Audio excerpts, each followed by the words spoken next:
welcome to Lewes Bonfire 2025. Lewes Bonfire 2025. How Yay! Exciting. With me, Helen Browning-Smith, and my colleague, Alex Leith. and we're representing Rocket FM, and we're just watching Southover Bonfire Society congregate at the War Memorial.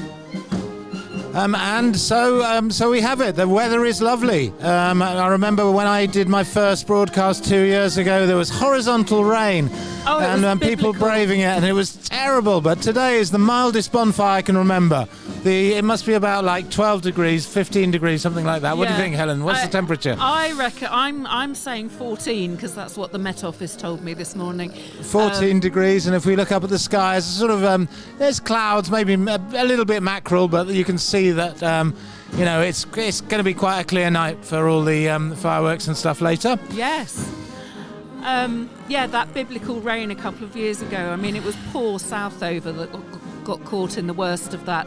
I think they couldn't even light their badges. It was just awful. But anyway. Do you know what the coldest ever bonfire night was, Helen? No, but I bet you do. I do. It was 1874, and it was -2 degrees. Oh, my God. Here we quieten down for Southover's remembrance.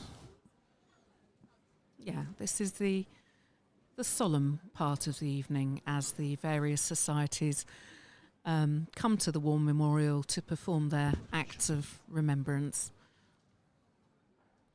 Things get a little bit more riotous later on. And I think you know more about the War Memorial than me. How many names are there? Oh, do you remember? Goodness, I'd have to look that up.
And this is the part of the evening where we keep the commentary quite sparse to let the poignant passion of the music and ceremony take its place.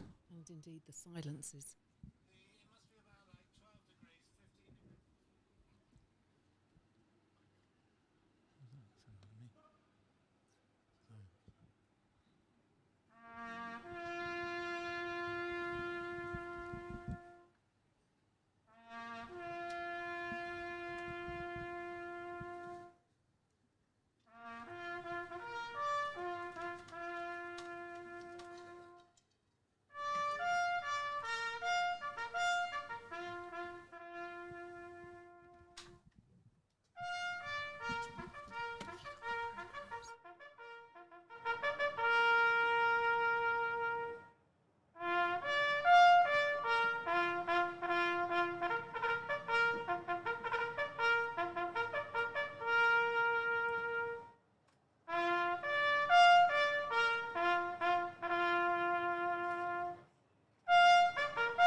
And the poppies are lit to remember those fallen in the two wars and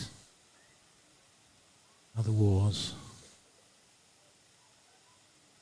Lewesians have fallen in the service of their country. Yes, there are 251 people commemorated on Lewes War Memorial from the First World War and 126 from the Second.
The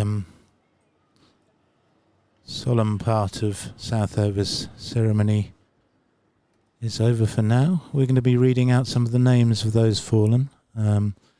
Percival Addison, for example, in the Royal Scots Regiment, died on active service in India on 20th of May 1919, aged 34. He lived in St Nicholas Lane, 32 St Nicholas Lane in Lewes. William George Arnold, Royal Sussex Regiment, died of wounds on the 12th of May 1915, aged 28. He was from North Street, Lewes, 33 North Street, Lewes. Harvey Thomas Avis, 2nd Battalion, the Hampshire Regiment, killed in action on the Somme, 20th of October 1916, aged 41, husband of Mary Jane Avis, 13 New Street, Lewes. The addresses bring it all home somehow. It does make it feel so much more tangible. I think it worth mentioning at this point that Southover represents the south side of the town. As you can see, their jerseys are red and black. Their first pioneers are Cluniac monks, who I love, and their second pioneers are the Buccaneers, who I remember, Alex, you saying that if you were ever going to dress up in a bonfire costume, you'd want to be a Buccaneer. I'd definitely be a Buccaneer. A naughty pirate. Love it. and their motto is Advance. Going to carry on with some of the names since this is the remembrance part of the ceremony. Horace Stephen Botting of the Royal Sussex Regiment died of wounds in Italy on the 9th of March 1918, aged 29, son of Mrs. M. Botting of Chapel Hill, Lewes. Have Cecil Reginald Briggs in the Coldstream Guards, killed in action on the Aisne on the 14th of September 1914. Aged 20, son of Edward and Esther Briggs of 45 North Street, Lewes. John Burgess, Private John Burgess, killed in action during the March Retreat, 28th of March 1918, aged 20. Son of Mrs. A. Miller of Lewes.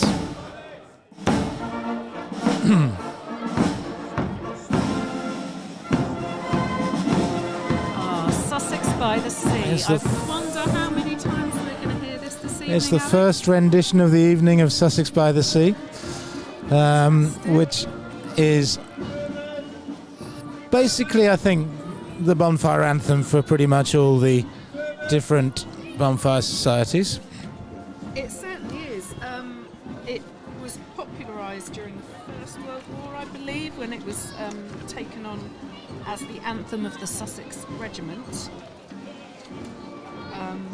But it's also used quite widely in local sport as well. I think Brighton and Hove Albion have got their own version that's sung at the Amex Stadium.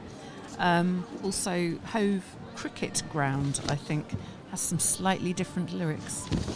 The Brighton and Hove Albion version, we're going up, going to win the cup for Sussex by the Sea, rather different. It was written in 1907, in fact, by William Ward Higgs, who was a Lancashire-born solicitor who'd moved to South Burstead near Bognor Regis, and it was possibly for the wedding of his sister-in-law Gladys.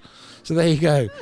He probably didn't realise that well over 100 years it would still be being played at least 20 or 30 times every bonfire night in Lewes. Yeah, we love it. I can't get enough of it. So just going back to the War Memorial, which you can't see in front of you at the moment, but is where everyone is kind of congregating at this stage in the evening. Oh, you can see it now. That's great.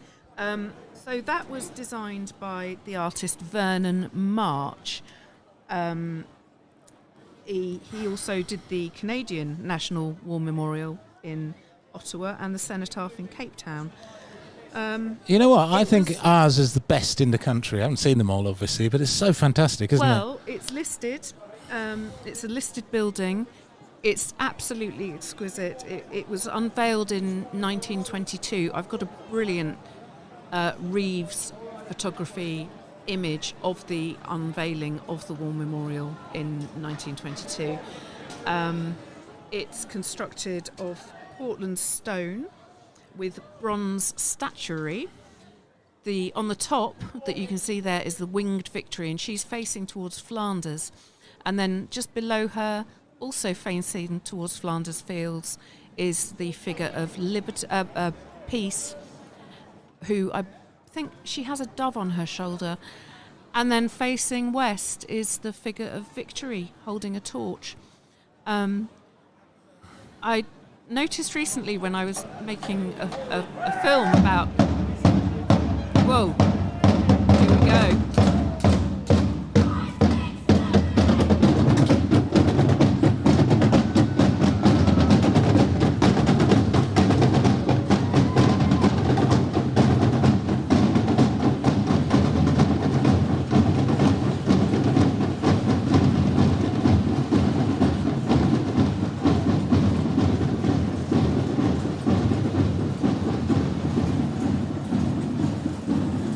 Yes, I was recently making a film about weird bits of Lewes with a local filmmaker, Warren Dudley, who's from New Haven.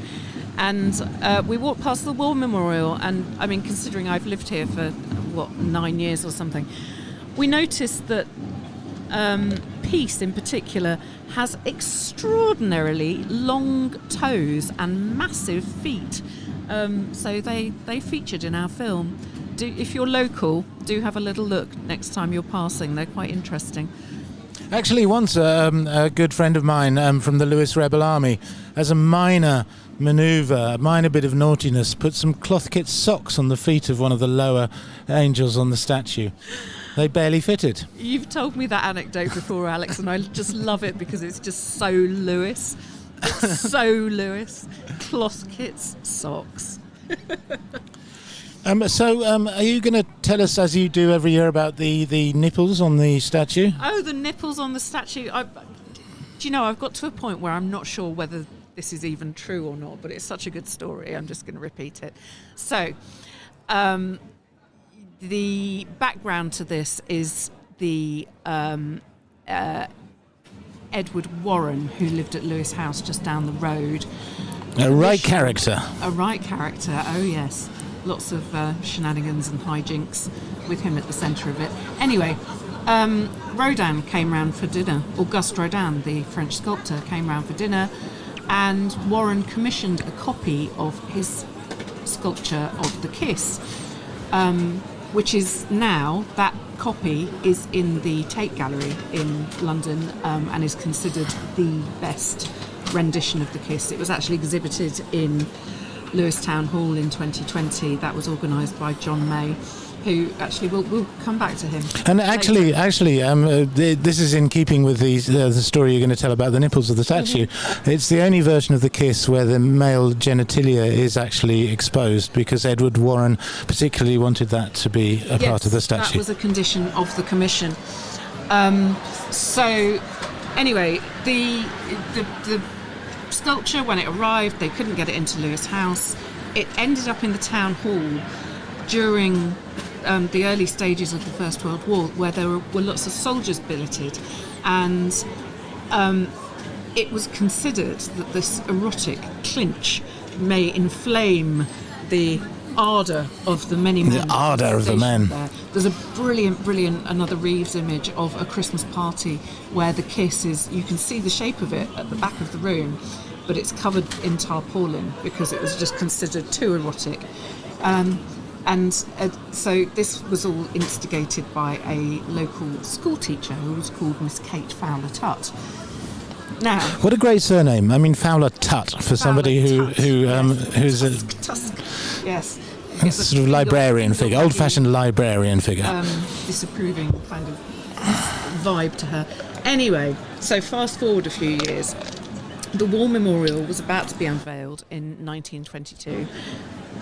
And Miss Fowler Tutt, apparently, objected to the prominence of the nipples on the three figures of peace, liberty and victory. And so they had to be hastily filed down. Sanded, presumably? Well, it's sanded, filed, I don't know. But, I mean, what a job, you know. Can you imagine getting that gig? Yeah, you can imagine Walter coming into work that morning and saying, what's on the job sheet, Gov? And he's saying, you've got to file down the nipples on the War Memorial. Yeah.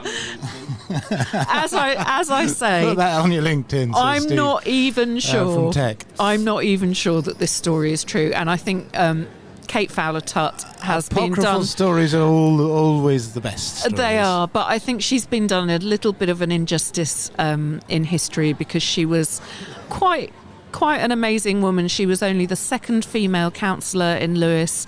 She was a suffragette, and she campaigned strongly for the rights of poverty-stricken women and children, and did an awful lot to help people in Lewes. So maybe she was a bit of a prude. Who cares? People are more than one thing, and she was quite an amazing person.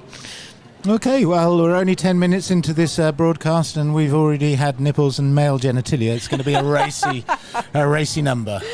I said we were going to come back to John May. Now, firstly, welcome to people who have watched us before, and also to any new viewers that we may have. We're very, very happy to have you with us. Please do subscribe to our YouTube channel.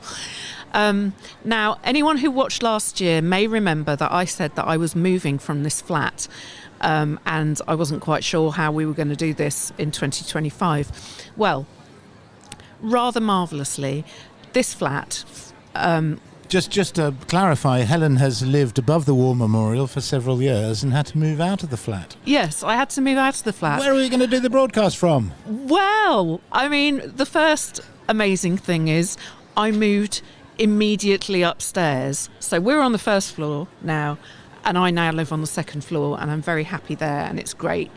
But this is a great flat, and this is a better vantage point. Now, the people that bought the flat were Louis May, who is John May of Getting the Kiss to Lewis's fame, his son and his partner Kirsty. And I knew them from working in a local pub, the Lewes Arms, and I was absolutely delighted and thrilled to bits when I heard that they'd bought the flat, because they're lovely, lovely people.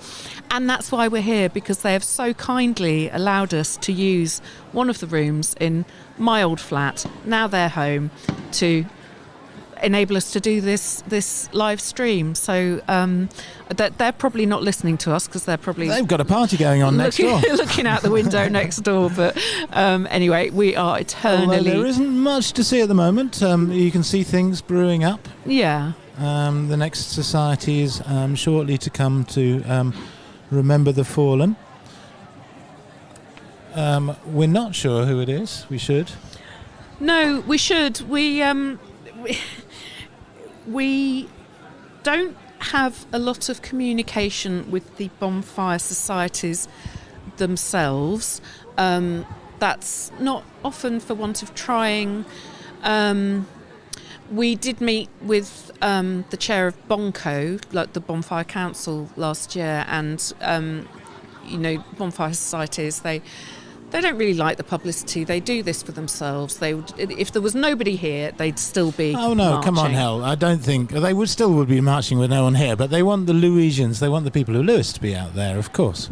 They want their relatives and friends to watch them march past if they're not in the processions themselves. Yeah. But yes, outsiders are generally, vociferously discouraged from coming into Lewes. It's a well-known fact. The police... The ring of steel, they call it, don't they? The closing of the roads, the shutting down of the public transport means that it is very, very difficult to get into town. Although I have seen quite a few people on my rounds today who I know are visitors and not local people. Well, I think it's fair enough if you live in Lewes or in one of the villages around, and friends want to come and visit you and you take them out to Bonfire. I think that's fair enough. It's just people coming in from London, as they traditionally used to do. If you read the papers from years ago, there used to be special trains put on from London, Brighton. Well, yes, it was actually advertised, wasn't it? Come to Lewes Bonfire.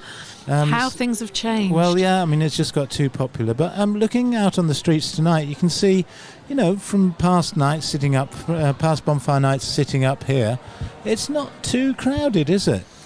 No, I'd say we're about 5 deep at the top of Market Street, which is about usual for this time in the evening. For a midweek, it's a midweek bonfire night, which always makes a difference. It's worst on a Saturday, of course. Yes. When people manage to get in. I think this looks pretty good. It looks like a good crowd. Everyone's excited. Band are warming up. I think I'm going to change tone again and give you a few more people, a few more men's names that were that are on the War Memorial that gave their lives. One that I noticed actually is a namesake of the producer, William George Easton, Royal Field Artillery 29th Brigade ammunition column, accidentally killed along with 4 of his comrades when they were in the Plug Street Wood area, where he or one of his companions had found an unexploded German artillery shell. He attempted to defuse it or remove the nose cap as a souvenir, from which the resulting explosion killed 6 men. That was on the 5th of April 1915. Isn't that tragic? All those that were killed are buried side by side in Ypres. He was aged 27, and he was the son of Mr. and Mrs. William Easton of Lewes. Tragic.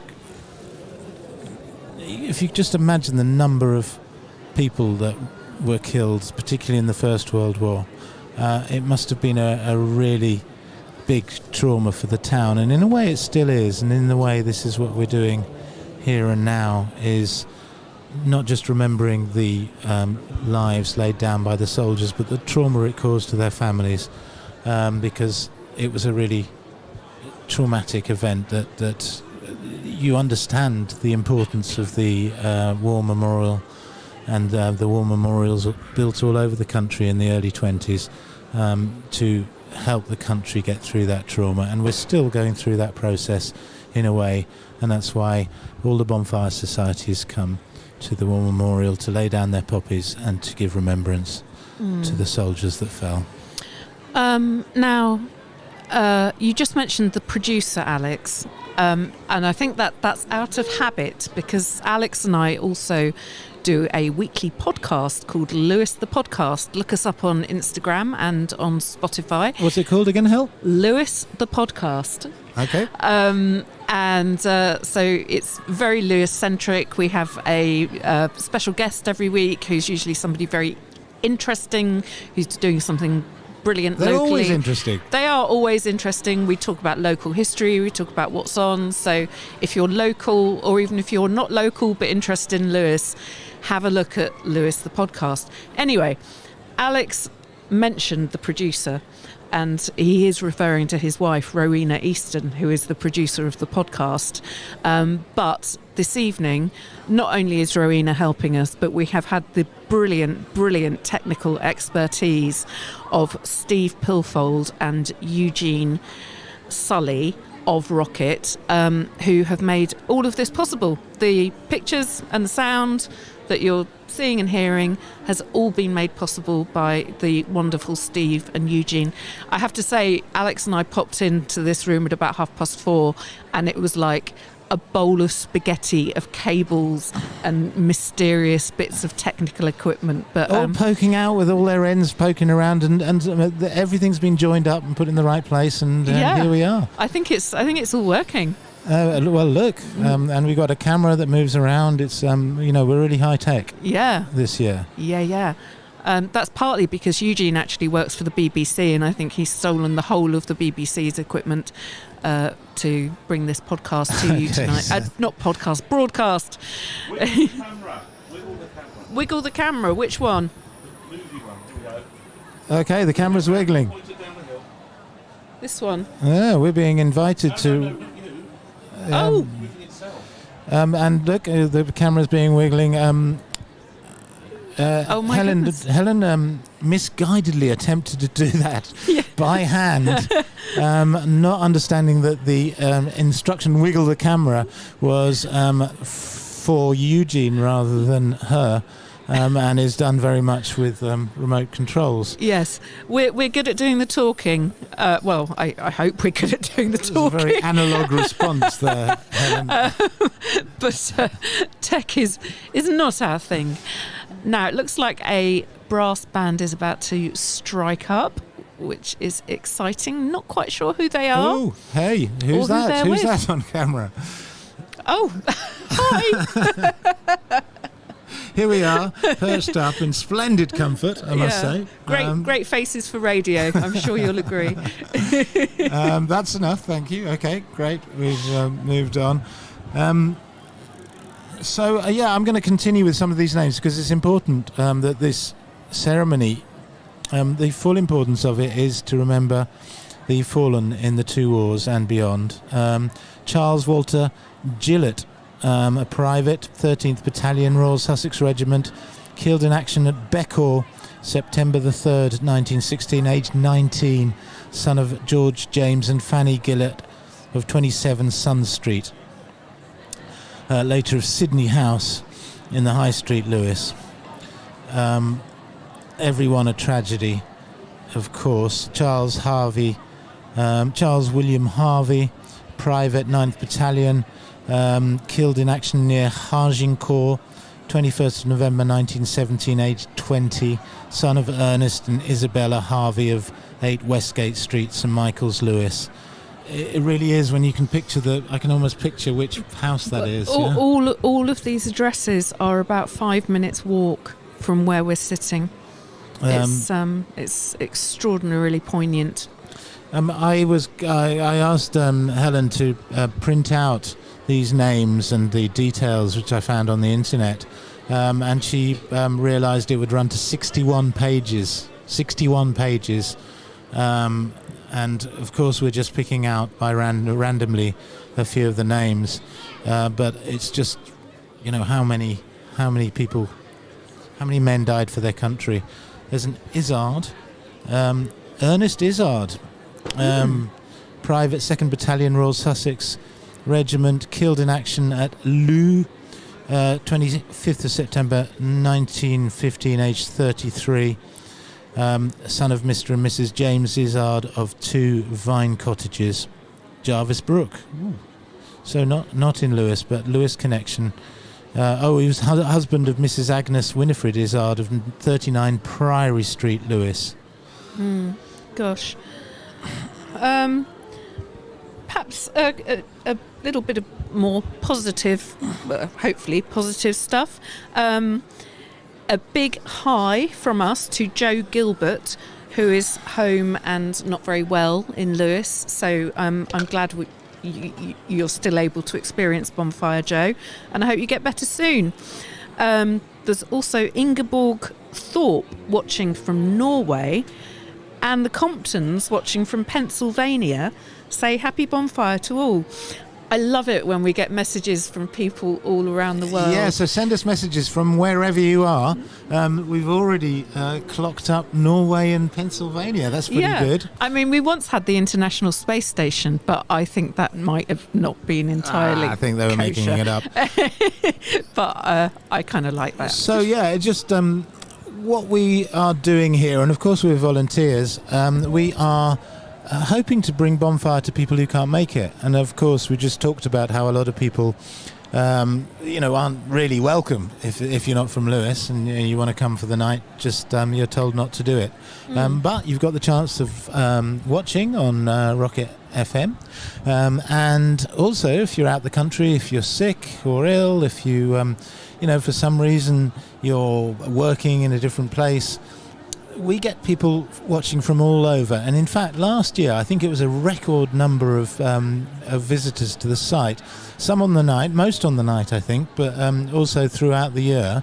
And that was about, how many was it, Helen? It's the last 2 years have been between 60 and 70,000. 60 and 70,000. And these are global. We get messages from people watching in Hawaii, from New Zealand, and we absolutely love that. A lot of the people that message us are bonfire expats, so people who used to be in bonfire, used to live in Lewes, and have moved away. So we're really glad that we can share this with you.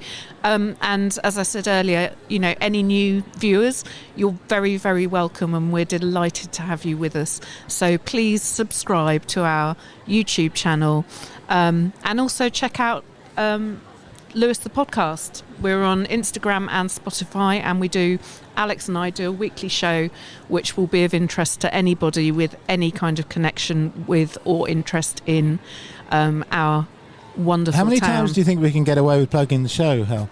I'm going to be doing it every 5 minutes. Oh, no, come on. You'll bore the poor people out of their brains. But do remember, etc. I was talking about Sussex by the Sea earlier, and there's one thing that I found out about it. During the Sussex anthem, in effect, during the recolonisation or liberation of Singapore at the end of World War II in 1945, the Royal Marine Band of the heavy cruiser HMS Sussex played Sussex by the Sea as the ship entered harbour. Isn't that nice? Oh, that's marvellous. Imagine the rousing chorus of Sussex by the Sea as the Singaporean people get liberated from their oppression of the people who oppressed them. Yeah, absolutely. I heard it somewhere. I can't remember where I was, but I heard it somewhere really random recently. Really? I've done quite a lot of travelling lately to various places. You have, haven't you? I think it might have been in either Bath or London that I walked past a band that was playing Sussex by the Sea, and it just filled... Did it fill you with joy? It filled my heart with joy. Now let your hearts be gay. I was talking with some people, and we were talking about what if Sussex had a county anthem. and let's talk about the whole of Sussex here. Mm-hmm. What do you think it should be? And somebody suggested Sussex by the Sea, and I'm not so sure for a county anthem. I don't think it's got the gravitas necessary. So I think that the Sussex County anthem should be Jerusalem, which actually is about Sussex. Did you know that? Is it really? No, Yeah. I did not. Blake wrote it while he was living in Felpham in West Sussex, and the green, England's green and pleasant land. He was talking about the countryside around him, which was the Sussex Downs. How interesting. Fun fact from fun Steve fact from the- Pilfold. From the Where in Sussex corner, Felpham. Ah. Felpham. Now we talked about this a lot on the podcast, haven't we? Okay. About differing pronunciations of local towns. Seaford, Seaford. Okay, so, so I've just made a mispronunciation, a bit like not saying Pidnoo. What is it, Steve? Felpham. Felpham, that sounds Or- filthy. Opham or Offham. A lot of debate. I'm just going to come back at you with that story, Alex, because I learned something about somebody famous who had lived in Sussex for a while, who I didn't know had been here, and that was D.H. Lawrence. He was living somewhere in West Sussex, I think Pulborough or that sort of area. Oh, I didn't know that. He actually wrote The Rainbow while he was living in Sussex, and he also wrote a beautiful poem which is very dark. It's about a nighttime assignation, and it's called The Yew Tree on the Downs. Now, the words of that poem have been set to music by a folk musician, Kate Daisy Grant, who's from New Haven, I believe. I know Kate very well. Right, okay, and Nick Pinn. Look it up online, The Yew Tree on the Downs by Kate Daisy Grant. It's a beautiful song, and the words are all by D.H. Lawrence. Okay. Straying a little from Bonfire here, Hel. We are, but it's all local. It's all stuff. All the stuff. We've got some more people to say hello to. David Purvis in Belfast. Elissa Small in Leeds.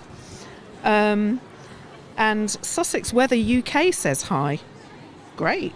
Thank you. And thanks for making the weather nice if you've got anything to do with it. My mum says hi. Oh, Steve's mum also says hi. Hi, Steve's mum. Auntie Mandy. Thanks for lending us your son for the evening. And also Auntie Mandy, thank you for lending us your nephew. Sarah Jones from Hull wants to say hi to Gavin in Lewes. Hi, Gavin. You out there? Hi, Gavin. I hope you know which Gavin you are. I want to say hi to everyone who's currently in the John Harvey Tavern. Now, I had a little bit of admin to do yesterday that I didn't want to do at home for various reasons. So I thought, it's 2:00 in the afternoon, probably be pretty quiet in the John Harvey Tavern. I'll go to the JHT. I'll go to the JHT, have a glass of wine, get me admin done. Got chatting to the landlord. They've got 3 bars open tonight, one of them outside, but also the inside as well. And they've got a screen, and the landlord didn't know about this broadcast. So I told him about it, and apparently that's what's on the screen at the John Harvey Tavern at the moment. So hello to everyone at the JHT.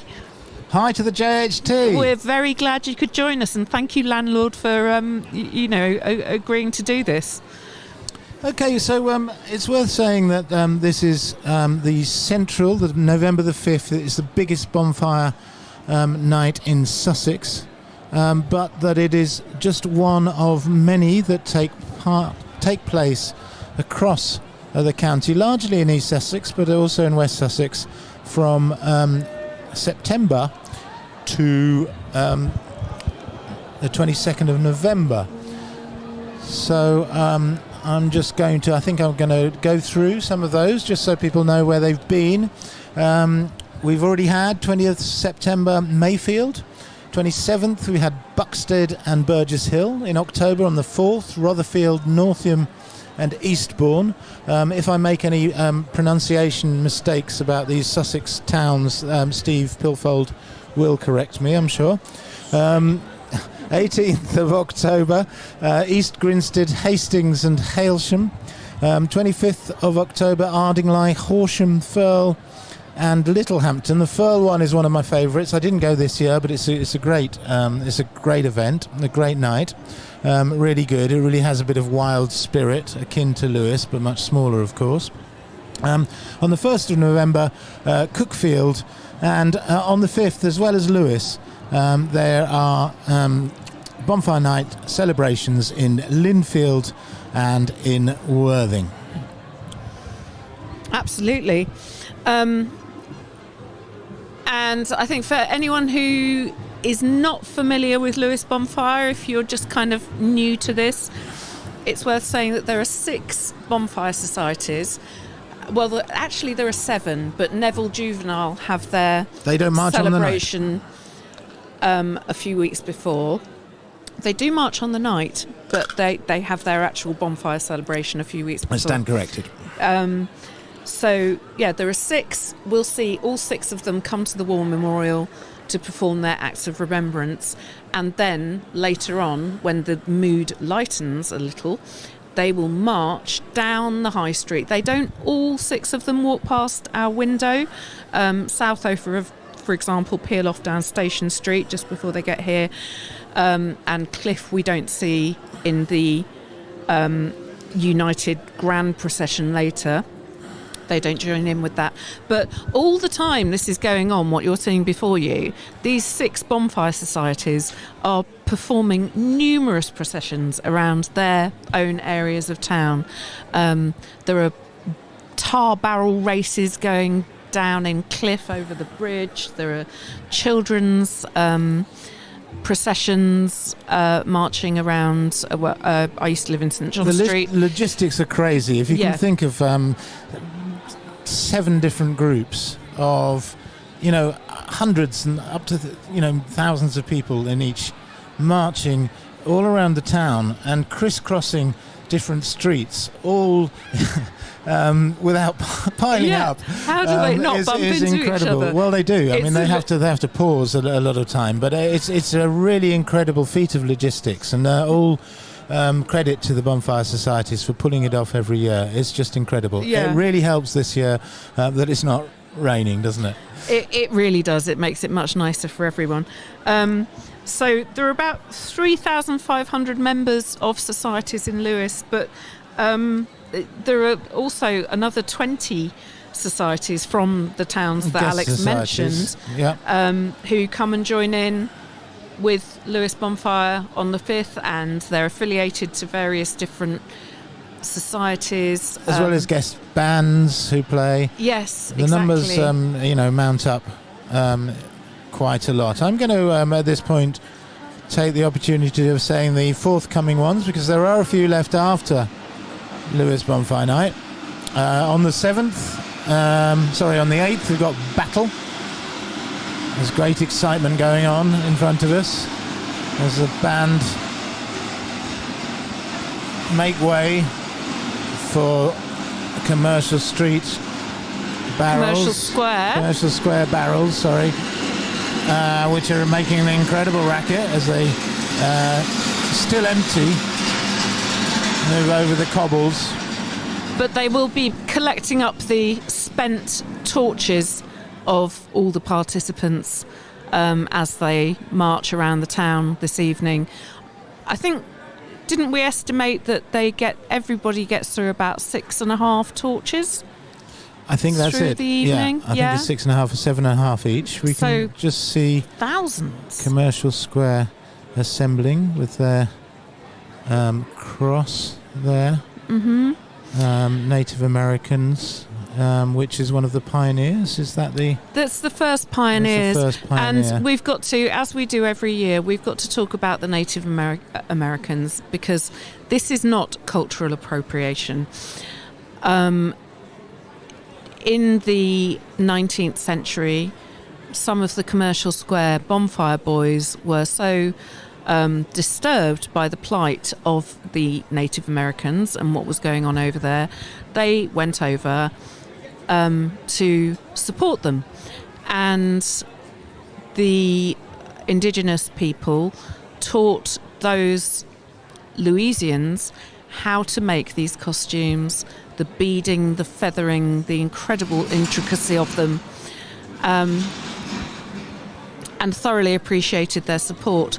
So this is not cultural appropriation. This is not people kind of blacking up or anything like that. This is an homage to that relationship between Commercial Square and the persecuted Native Americans of the 19th century and before and beyond, in fact.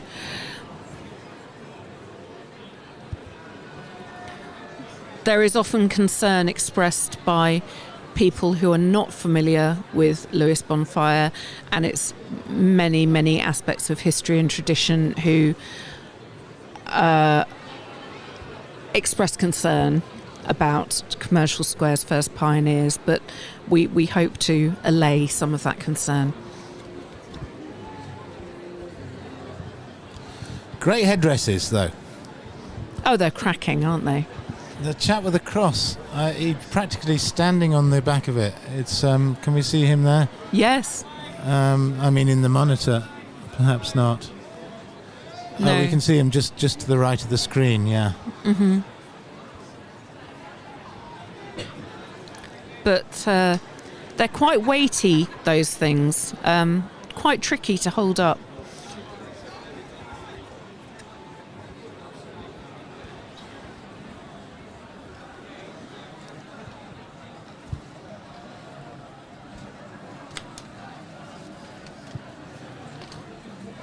So Commercial Square are one of the older, not the oldest, but one of the older bonfire societies. They represent the area around kind of St John Street, Mount Pleasant. They were founded in 1855 and their motto is "Unity is Strength." Their second pioneers, we've talked about the Native Americans, their second pioneers are the American Civil War Union soldiers, who were, of course, involved in the scenario that the Bonfire Boys were so concerned about in the first place. And they wear hooped Guernseys. We're not allowed to say stripy jumpers. That's very, very bad form in bonfire. Hooped Guernseys of gold and black. So it's quite interesting because notionally the bonfire societies represent different areas of Lewes, and I think there is an element of that, although people obviously don't always obey that and often don't obey that at all. So they represent the St John's area, as you said, of north of Lewes Castle. And their headquarters, is it the Elephant Castle this year? Do you know? There was some sort of dispute last year. I don't know. I don't know what's happened actually. I know that the Elephant and Castle was abandoned. I'm not completely sure why. They went to the Brewers. Now, last badge night, I was working in the Lewes Arms, and at 6 o'clock, there was a power cut. And we got a text from the Brewers saying, "We've just had a power cut. Brace yourselves." The whole of Commercial Square Bonfire Society turned up at the Lewes Arms. It was absolutely insane. I think they'd held their badge night there the year before as well. I think the Lewes Arms is too small a pub really to accommodate such a large bonfire society, but nevertheless it was tremendous fun, and the kind of the carnage the next day of red tape from all the rookies and so on being let off. Firecrackers, Chinese firecrackers. Sorry, I always get that wrong. It was incredible. Well, I said Commercial Street the other day. That's well the other minute actually, Alex. Effigy the other minute. Yeah, that's next year's Effigy We're not allowed territory. to talk about parades. We're not allowed to talk about dressing up. Fancy dress parades, they're all out, and of course they are. I'm going to say a couple of things. One is I didn't really know this until recently, but every bonfire society has a local church, and I did not know that either. No, so the local church for Commercial Square is St John sub Castro. just up from the Pells. So didn't know that. Another thing I want to mention is around this time of night, it always happens, we've got a big open window on the high street. There's lots of people watching, and the smell of skunk is wafting into our noses, which I can't say it's terribly pleasant. So I'm not disapproving. I'm just saying. But we're going to be talking about different bonfire smells later on in the show. But this is one that I think we have to add recently to the list. Yes, but any minute now, those torches and badges will be lit, and we will be that smell will be eradicated. Yes, we'll be overtaken with paraffin instead. Right. Which I quite like the smell of paraffin, actually. For the 2 years I've been doing this, I've been talking about the smell of cordite in the air. And I looked up cordite because I didn't really know what I was talking about, and found out that cordite is obsolete. And it was used in explosives in the Second World War and previously, but it's obsolete now. They use different things, and it had a particular sweet smell. So I've just been talking rubbish, really. Cordite in Bonfire Night. I have. This is I think the 10th year apart from during COVID that I've done this, and I think I talk about cordite every year. So right. So apologies. A ban on the word cordite. Yes. Strictly paraffin, I believe. Commercial Square always have a group of pioneers dressed in World War II costume as well. Lots of land girls. You can see them in front of you. I really love those costumes, and in fact I was doing an event and I borrowed my friend Claire's World War II AK uniform. Oh, wow. And I wore this for 5 days. I absolutely loved it. It made me feel so 5 days running. Authoritative, yes. Okay. It was a 5-day event, and it was. I thought you just wore it for the event. You loved it so much you were a land girl for the following 4 days. Too complicated to go into, but there was a connection with the place and what we were doing, and so it required me to dress up as an AK captain, I think, or sergeant. It was wonderful. Okay, yeah, AK girls. There's a famous Lee Miller picture, isn't there, of 5 AK girls smiling for her cameras, and apparently just minutes after that they were strafed by a German aeroplane. Oh my goodness. So Lewes, Blind and Beddingham brass band striking up here. The LBG. Yeah, didn't we think Tarring Neville should Tarring get Neville involved? should join in. We're here all night, guys.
rendition of Nimrod there before the minute silence.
The last post, a solemn bugle call traditionally played at military funerals and remembrance services. It used to signify the end of the day's duties and the final inspection of sentries. Hence, last post.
Badges are lit to the sound of the reveille. And we can feel the heat here in our little studio. It's very welcome. But as we say, it's a mild evening. Oh, was that the reveille or the rouse? I always get them mixed up. I think that's reveille. Okay, the reveille is the bugle call that signals the start of a new day in military life. That's what you're woken up to in the camps.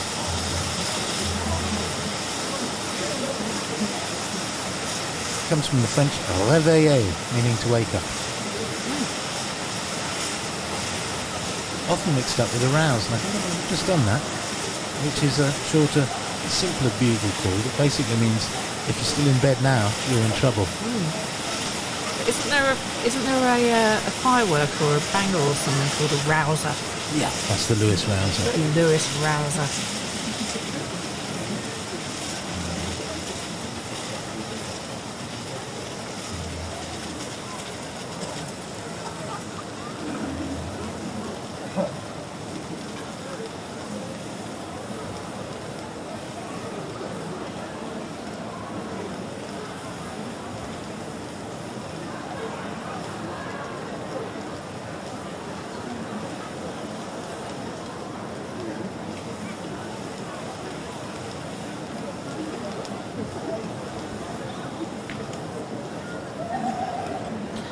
So I mentioned earlier that we don't have, unfortunately, a lot of direct contact with the bonfire societies.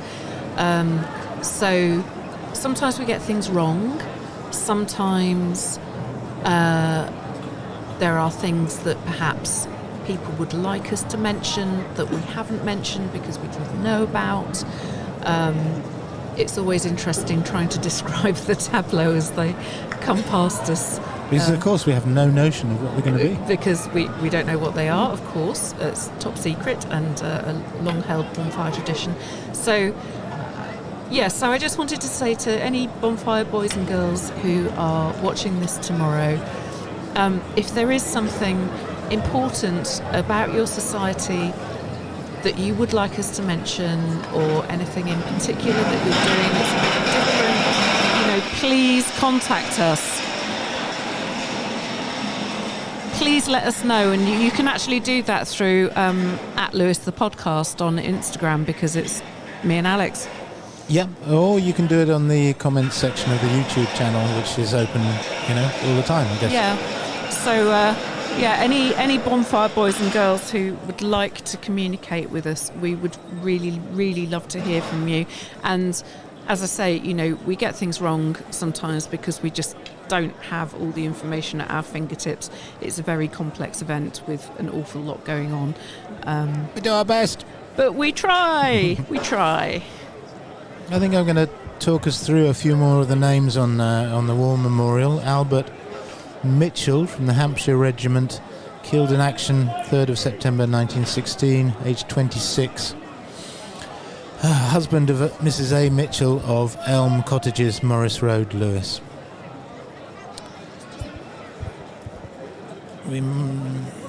Lest we forget, there are so many names, and I'm just picking out a few of them.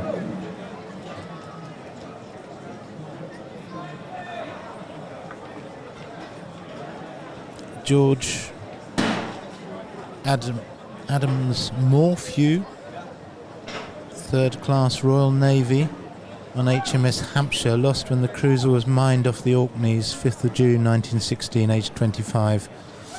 Nephew of Mr. G. Morphew of 4 Friars Walk, Southover. No known grave. It's interesting, actually. There was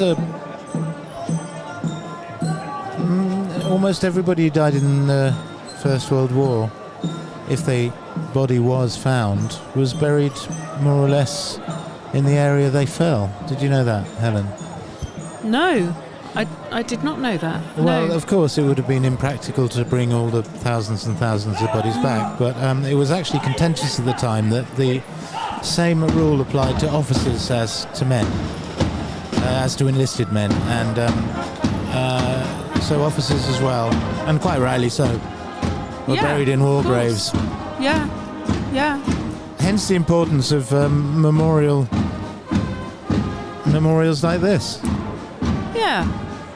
And the mood palpably lightens with pack up your troubles in your old kit bag. Got some more lovely messages from people. So, as Larian says, seafood, not seaford. I didn't say seaford. I think I might have done. I don't know. Oh, Helen. Mum and Dad Terry say hi to Karen in Nairobi. In Nairobi, wee. Yay. Adrian Jackson says, thank you for bringing Bonfire to South Shields once again. We are delighted to. It's a pleasure, late. Adrian, we love it. Lewes Brass is the band, says Cheryl Goodsell. So, sorry, we got that wrong. It wasn't the I thought Lewes Glindon Beddingham always marched with commercial, but clearly got that wrong. So sorry about that mistake. Reb Stevenson says hello to all his old friends in the Brewers from Canada. Hey. Yay! Shout out to Uncle Tony Cedar. Okay. Whose uncle is he? Do we know? No. No? Don't think so, but he is somebody's uncle, and there is a shout out to him. Okay. Lumi says hello from Finland. Hi, Lumi. Hi, Lumi. Steve Guthrie is watching from Arizona. Okay, Paul Phillips is watching from Brittany. And Aslarian, again, correcting our pronunciation, says Beddingham. Beddingham, okay. And we probably got Aslarian wrong as well. Probably. I mean, it's all just so contentious, isn't it? David Purvis gives a shout out to Dave watching in Belfast. He says, keep her lit. Okay, and hello to Josh, and I'm on dangerous territory here. Hello to Josh from Barkham. Or is it Barkham? Who knows? Oh dear, we got a Barkham from Steve in tech. Well, it's, yes, clearly. And finally, a shout out to, finally for now, a shout out to Helsham Bonfire Society. And here come the commercial smugglers. Hold 'em up, commercial. Oh, look, there's a tiny one in a little papoose down there. Wow, so nobody's waving at us this year. Should we try waving at people? Usually we get a few waves. Last year we got a We Love Rocket FM banner walking past us. Do you remember? Right, I did say Commercial Street. It's probably already gone down. Right, that's it. Actually, there probably is an effigy already made from earlier. You'll never work in this town again, Alex. Yeah.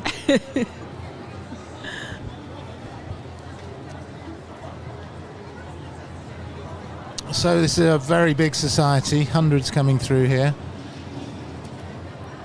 We've got the smugglers. We have a... Hey, we're getting a wave! Yay! And it's our second wave of the evening from Commercial Square Smuggler. Commercial snare. I've called them Commercial Street and Commercial Snare. We so love you, far. Commercial. Yeah. We're big fans. Now, I believe Commercial Square to be the third oldest bonfire society. Is that correct? I think that's right. I think we said 1855, didn't we? Seven. But Well, we stand to be corrected. I'm not going to bet on that. We've got such copious notes. It's difficult to find exactly where we want to be. It's so much paper. But it's quite interesting because Commercial Square were formed 4 years after the formation, I think, of the first two societies, Cliffe and Borough. Borough originally Lewes Town Society. This was in 1853, but of course Bonfire Night predates 1853 by some centuries. It all started in 1605. There was a royal proclamation that people had to mark the gunpowder plot foiling, and since then there have been various celebrations, but it really stopped being about the gunpowder plot after a while. And in the early 1800s, it got really quite shirty. I think Helen's going to talk about the connection between bonfire and early Saturnalia later. But what used to happen was that every year in the early 1800s, the mobs from all around Lewes Town would blacken up their faces and put on similar clothes, often smugglers' costumes, smugglers' jerseys, and they would march down through the town with flaming barrels, and these flaming barrels were a sight to be beheld. They were basically put in tar for weeks and months in order to absorb the tar, and then they were attached to chains, huge barrels, and dragged down the street, burning from the sides as well, because they had no tops and ends. The sides would have flames coming out of them. The stench was horrendous apparently, and they would leave burning embers in their wake. These were huge. These were really something to behold, and they would be piled up and made into bonfires in the high street in Lewes, just impromptu. And then the bonfire boys would fire rockets at enemies of bonfire, and there were some real enemies of bonfire in those days, notably the Whigs, the Liberals, who were in power in the mid 1800s. who wanted to put an end to bonfire entirely. Now, it's interesting that Lewes is now a Liberal Democrat town, but in the old days, the Liberals were the absolute enemies of bonfire, and their houses would be attacked by the bonfire boys. I'm going to carry on with this later because we've got some excitement going on below us. Helen, what's happening? That guy has got some pipes on him, that's for sure. We've just had a troop of suffragettes, and here come Neville Juvenile. They're marching with Commercial this evening. So it's good to see them out. Neville Juvenile is a very family-orientated bonfire society, hence the name. So there are a lot of young people involved. But they still march on the 5th, which is great.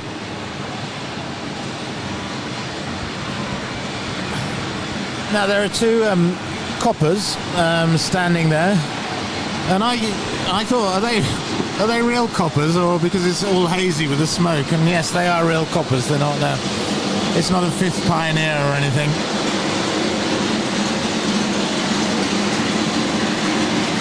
The rattle of the tar barrels.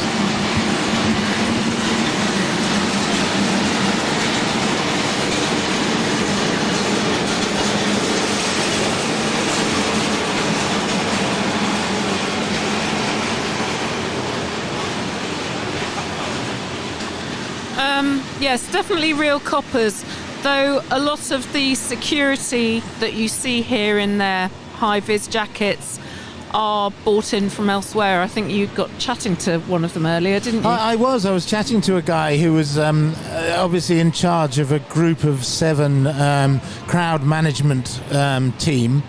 And he was instructing the young lads who he was in charge of what to expect, and he was saying there are he actually said there are 7 societies marching today, and it's not just one, and there's all sorts of stuff going on, and he was explaining everything, and he had a chart with all the different jerseys and what they represented, the colours and things like that. And I said to him, oh, you must be a veteran, how many of these have you been to? He said, oh, it's my first one. So the guy in charge, it was his first one. So the young lads he was in charge of looked terrified. They didn't know what to expect, and I don't think there's any reason to be terrified. No, I don't think so. I mean, it's the security at Bonfire is light touch. Got another wave. Hiya. A Waterloo wave. Yeah. Light touch and retreat before it explodes. Yes, light touch and retreat before it explodes. But, a lot of people from the societies say that we actually don't need security, that the bonfire societies themselves are self-policing. They are very concerned about the health and safety of the event, despite what looks like complete anarchy and mayhem. There's actually a lot of thought that goes into keeping everybody in order, marshalling everybody. The absolute opposite of what it is anarchy and mayhem, to tell you the truth. It's superbly organised. It is. And yes, many marshals keeping all the bonfire boys and girls in order. Keep on the pavement, please, he's saying. I mean, I don't Which is a good know idea. how many injuries there were last year. But I think, it's usually less than 10. There are very few arrests. Minor burns. St John's ambulance maybe deal with a few people every bonfire night, but they're usually very minor injuries. I have to say, in my experience of living here for 20 years, the only major sort of, really dangerous things that have happened have been caused by people who've come from out of town and don't understand this. Right, yeah. I was told today by somebody I met in the street about every year there's a bunch of people who come in a minibus driven by somebody else, and they about 20 of them, they take acid. LSD and enjoy the... Really? Yeah, and I can imagine that it just strikes me as being very, very odd, because acid is something that makes the ordinary, the mundane, spectacular. So what happens to the spectacular? I don't know. Mind boggles. I feel like that would be the recipe for a very bad trip indeed. Right, and you can imagine the journey back. They're saying to the driver, because apparently they have a driver, "Hey, mind that dinosaur." Anyway, if they're listening today, or if any relatives, I'm sure they're having a good time. I don't know which part of the proceedings they've got to at the moment, but it takes all sorts. So this looks like Borough. Now, we've got a printout of facts about each society, which I'm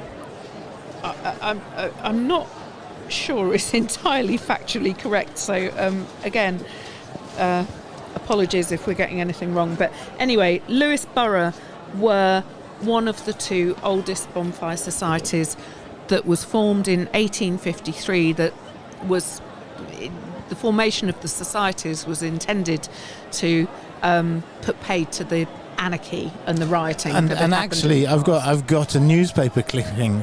It's fantastic. I'll read out later. That shows that wasn't quite the case. But Borough, in their blue and white jerseys or Guernseys, if you look at a picture, a painting that's in the town hall, you know this painting well, I'm sure, Helen. I do. And it shows bonfire boys parading in their Guernseys, and they are blue and white, and it is, in fact, Borough. They would have been called in those days Lewes Town Bonfire Society, yes. But they became Lewes Borough. Because the other bonfire society that formed at the same time was Cliffe. Yeah.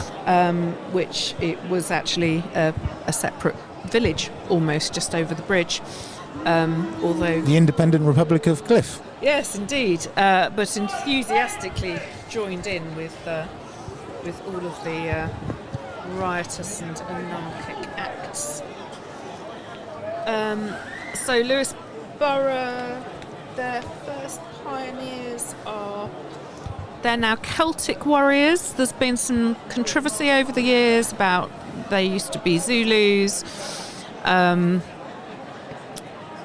They actually brought in some actual real Zulus to march with them to show their support, but it all just became too controversial. So in 21, when Bonfire returned after COVID, they became an NHS tribute, but now they're Celtic warriors. So what is? Okay, we've just had a little corrective message from Keith White saying Lewes Brass Band is actually the same as Lewes, Glynde and Beddingham. It's just easier to say. So we didn't make that up. No. Okay. But we did get a correction on the T, which was is apparently Tarring Neville rather than Tarring Neville. Oh, for goodness sake.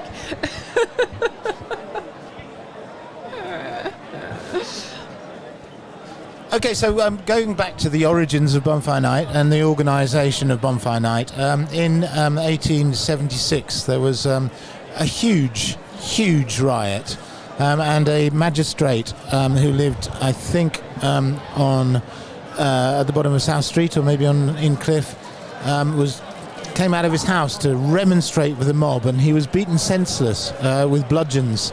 They were carrying 2-foot bludgeons. They were described as 2 inches in diameter, 2 foot long, with a kind of apple-sized knob on the top. And the mob were carrying these, and they bludgeoned the magistrate.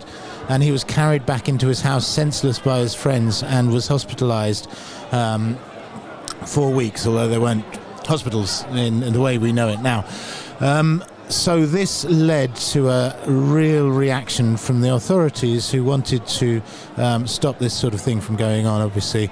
And so in 1847, they called in, and can you believe this, that the bonfire before 1847 was policed by only 4 policemen in a town of, I think, 9,000 people. And so it was impossible to control. So they called in not only the whole of the Sussex constabulary, and you can imagine every policeman, every copper in Sussex went to Lewes on the night of 1847, on Bonfire Night 1847, a good time to burgle a house in Chichester. They also called in the local lancers. The Metropolitan Police, or the equivalent at the time, I think 80 officers, and the lancers who came and was in reserve on their horses in Ashcombe, waiting to see if the trouble got even worse. So they read the Riot Act, and basically this was, they were gonna, if there was any trouble, there was big problems for anyone who caused in 1847. Reading the Riot Act was a big deal. Yeah. And so what did the Bonfire Boys do? They still wanted their night of fun, so instead of marching on the night of the 5th, they marched after midnight, just as midnight turned between the 4th and the 5th. Okay, apparently Borough are just arriving. Oh, here they come. Okay, Borough arriving. This will blue and white striped. Tell you what happens, but it involves Guernseys. Arrests. It involves a complete shift in the way bonfire happened. There's the Archbishop of Borough. Peter French. And of course their second pioneers, who you may have noticed standing at the War Memorial, are the Tudors. So we have Celtic warriors and Tudors. What an interesting mix. Yeah, is a Celtic warrior kind of ancient Britain? I guess so. Sort of pre-Saxon Britain, I guess, yeah? Yeah.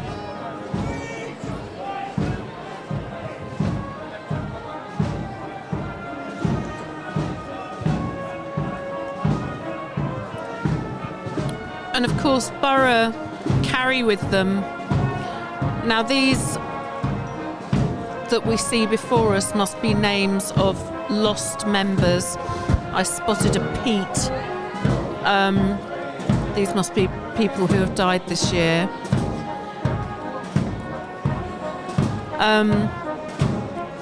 But yes, Borough have a symbol, which is a giant flaming key.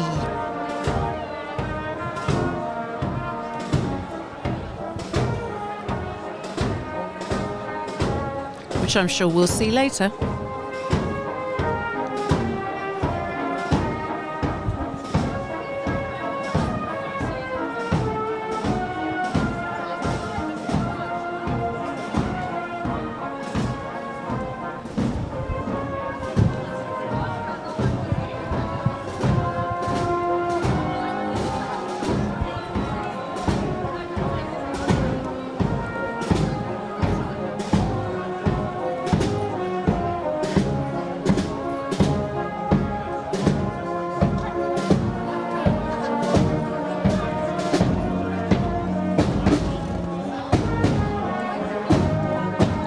So yes, that Pete was for Pete Kennard, who died this year, and they've sadly also lost Jan Taylor and Marie Bassett, who, 1931 to 2024. So she lived to be 93. Thank you. Yeah. So like most of the bonfire societies, like all of the bonfire societies, Borough have a wonderful programme which you're encouraged to buy. You still can. And there is, if you look in most of these programmes, there's an in memoriam section for prominent members who have sadly passed during the year.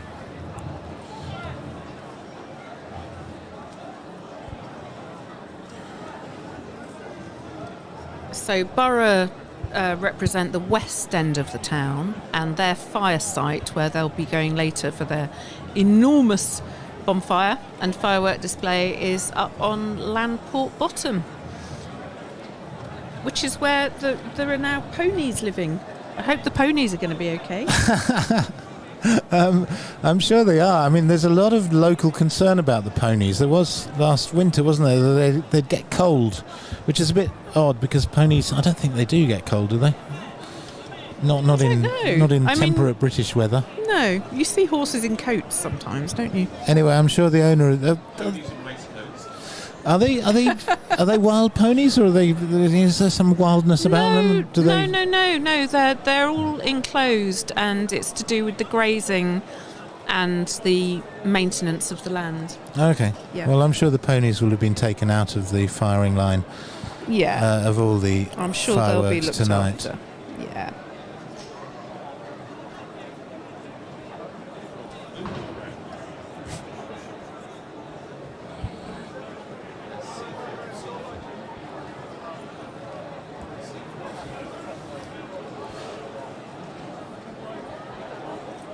So before the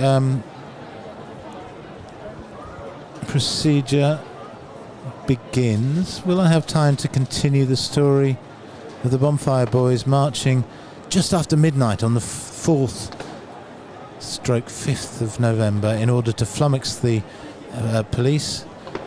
A group of them, hundreds in number, came marching down Western Road towards Westgate, towards Rotten Row, the bottleneck, running with their barrels, with their blackened faces, with their bludgeons.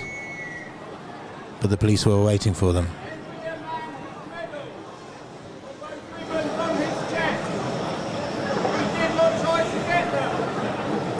Bonfire prayer, you probably can't hear it as being...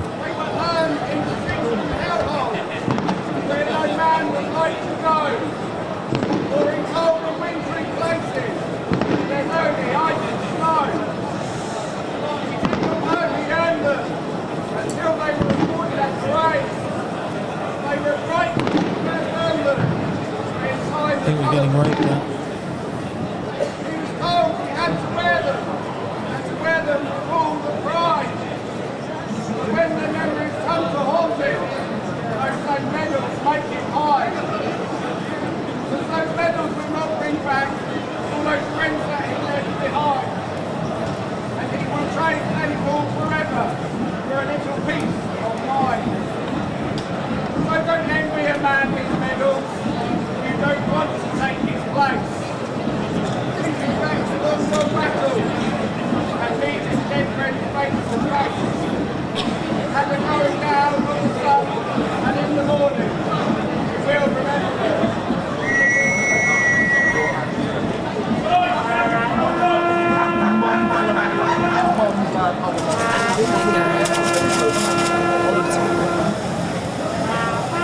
Is the last post place. Borough's motto, death or glory.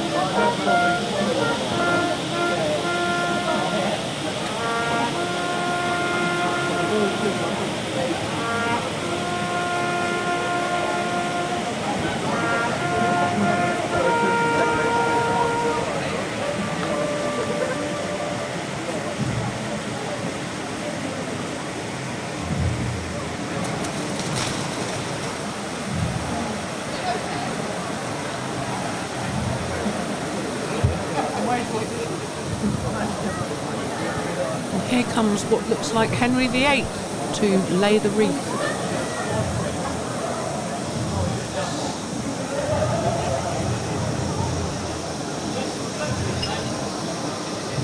You said that with a mouthful of sausage roll, hadn't you? I did. And multitasking.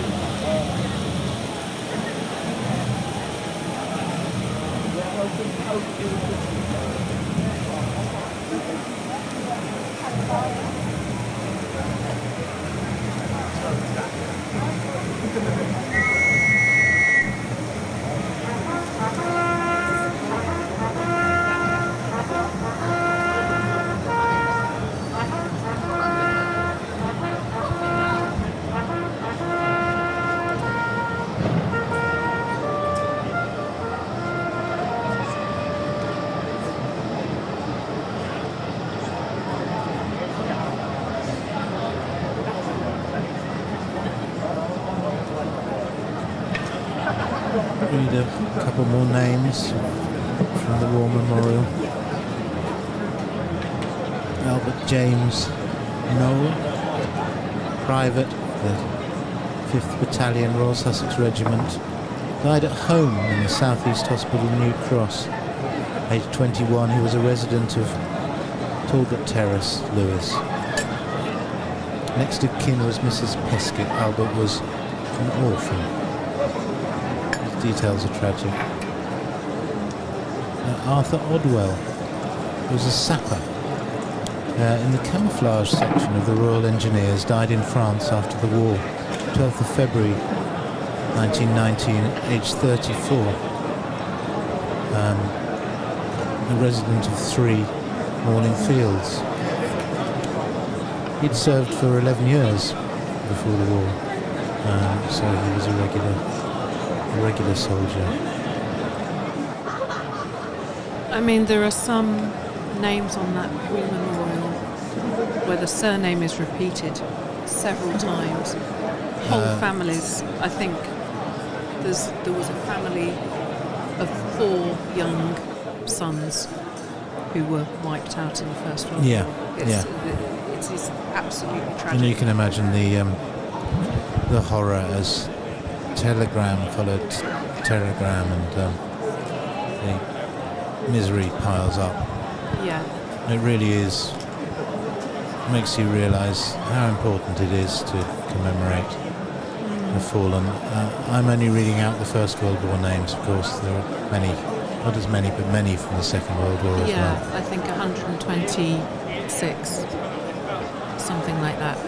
Henry Frank Neville, Lance Corporal in the Royal Sussex Regiment, killed in action at Beaucourt on the 3rd of September 1916, aged 19.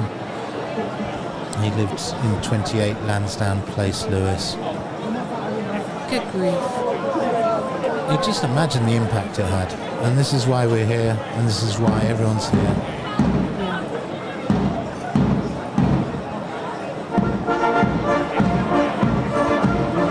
Here So, we go. to lighten the tone a little. Now let Sussex your by the heart be sea gay. again.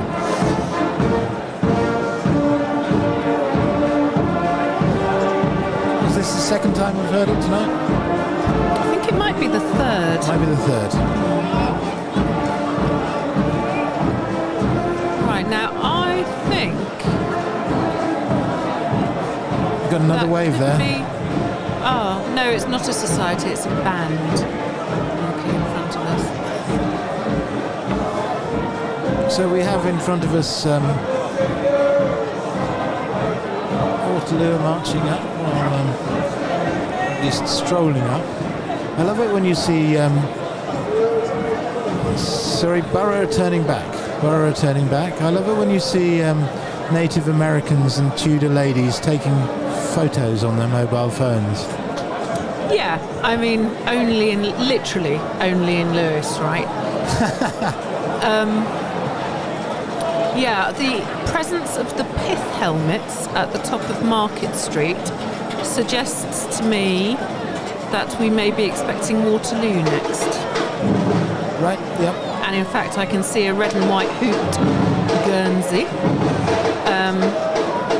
just not far from the door of the old Crown Hotel, which is now flats.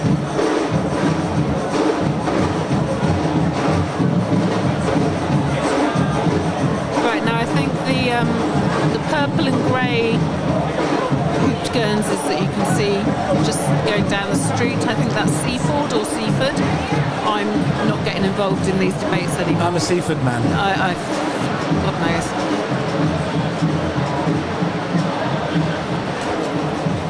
We have some interesting multi-hued Guernseys there coming down, not on screen actually, but in front of us.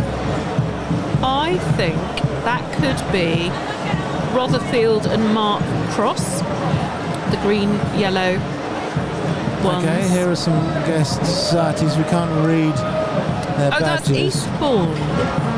The black, white and red is Eastbourne. Okay. I don't think there's any controversy Eastbourne, about how to pronounce Eastbourne, is Eastbourne. there? Eastbourne. Eastbournia. Quite a number from Eastbourne. Yeah.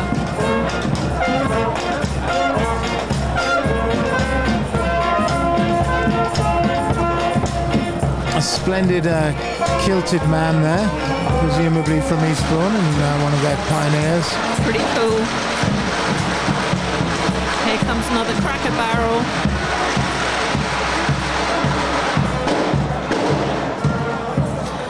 So we were talking earlier about the policing of bonfire and how it's quite light touch. There's quite a lot of mutterings from the societies that maybe it's not so needed, but now here come Loco Foco, who are the samba band who always march with Lewes Borough. They've been going for 25 years. Right, and they're just waving behind at us. upfield. So, yeah, we love them. I don't know if they're waving at us. Okay, yes they are. Bloco Fogo sounds Portuguese or Brazilian. Do you know the origins of the name? No, I don't. But, They're great, but though. they've been involved with Borough for a really, really long time. They've got white faces with black eyes. They're looking rather kind of Day of the Dead. And in fact, it's quite interesting to say that there are connections between Halloween, Day of the Dead, and that we have remembrance in November. So this really is a period for remembering the dead. We're going to talk a little bit more about that later during the quieter period. I think Burgess Hill Bonfire Society have just gone by, which, tugs on a little string in my heart because I grew up in Burgess Hill. Don't tell anyone. There we go. But yes, back to the policing anyway. So I happen to know that at the police headquarters in Lewes tonight, they will be watching this broadcast, keeping an eye on things down there, and the person heading things up for Lewes District Council is my former colleague Linda Farley. So hello Linda. Her role tonight is called Gold. She's Gold Command of the whole thing. Sounds like something from Bond. I know. I mean, how cool is that? Or D-Day. So, so Linda's there with the emergency services, keeping an eye on everything, and I promise not to swear, Linda. Well, no, I don't promise not to swear. It depends how much wine I've had by about 9:30 this evening.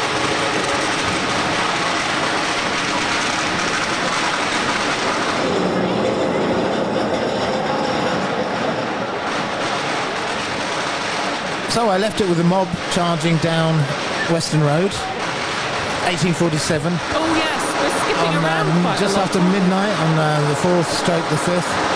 The police were waiting either side of the road. They put up a chain, ankle high, and 20 of the bonfire rioters tripped over the chain. The rest disappeared into the night. Of the 28 were arrested, and they became the Bonfire 8. They were tried in the assizes. Many of them were jailed. They were fined huge amounts. Hard labour, 6 months. There was hard labour, 6 months hard labour in some cases. Terrible, terrible punishments. But this was to do with the kind of division of politics in Lewes at the time as well, wasn't it? The Tories and the Whigs. Yes, well, there were two main parties at the time, as I'm sure most viewers will know. The Tories and the Whigs were the nicknames, Conservatives and the Liberals. And the Tories were libertarian, as many of them are now, kind of Boris Johnson. They were more laissez-faire. They wanted to allow bonfire to go on. They didn't want it to be as raucous as it was, but they wanted it to go on, whereas the Whigs wanted to ban the whole thing entirely. And they had their separate newspapers. The Tories had the Sussex Agricultural Express, which is now our beloved Sussex Express, or the Sexpress, as we nickname it. We usually call it on our podcast, Lewes the podcast, and the Sussex Advertiser, which was the Whig paper, which was, I believe, a couple of doors down from where we are now, at the top of School Hill. Ooh, excitement. I think it was Fox and Sons, which is directly opposite. I think that's where the Express originated. Okay. So the judge that tried the Bonfire 8 was known to be a Whig, and in fact one of the jurors was the unfortunate man whose name escapes me, who was bludgeoned in the High Street. Yes. So Lord Denman was the judge, and he came down hard because, of course, he was a Whig, and they were law and order, Puritan in their outlook, and they came down hard. But did this stop the Bonfire Boys? no, it did not, because you cannot stop the Bonfire Boys. Many have tried. None has succeeded. It did and it didn't. There was some sort of compromise. That night, the proceedings were quite quiet because normally it was absolute mayhem. But this Bonfire Night of 1847 went off without too much trouble. But throughout November, there were riots in the streets. Throughout November, when all the London police and the army and everyone had gone home and it was down to the four poor police constables again, it was mayhem again. Those poor guys. Only 4 of them. You can imagine. With all this going on. It was crazy. Something had to be done. And this is actually where modern bonfire started to evolve. The first thing that happened was that a lot of public figures got together and they decided to build a bonfire, to pay for a bonfire to happen in Wallens, which was then spelt Wall Ends, which you can see the etymology of it there. Of course. And that was an attempt to try to get the bonfire boys to move away from the town centre. If they had a bigger bonfire on the outskirts, they wouldn't come to the town centre. And that worked to a certain extent. But the real thing that worked to end the mayhem was the formation in 1853 of the actual bonfire societies. This is received wisdom, and I'm going to read something out down the line which challenges this received wisdom. But the received wisdom is, once 1853 happened and Cliffe and Lewes Town Society, later Borough, formed, then it all became much more self-policed and calm. But I'm not sure that actually happened, and there is a newspaper report which I will read down the line, which disproves, I think, that theory. So here's Waterloo in their red and white striped Guernseys. Their first pioneers are, I believe, the Mongol Empire.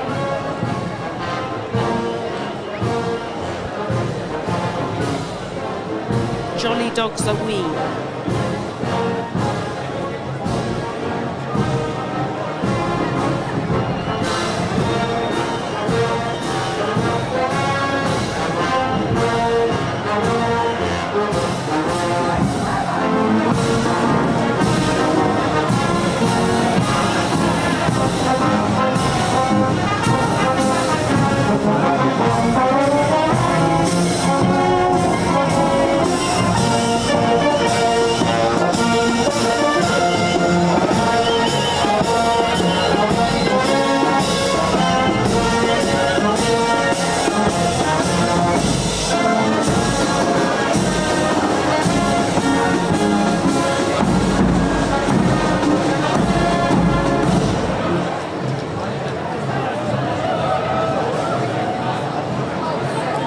Here we go, Waterloo's Act of Remembrance.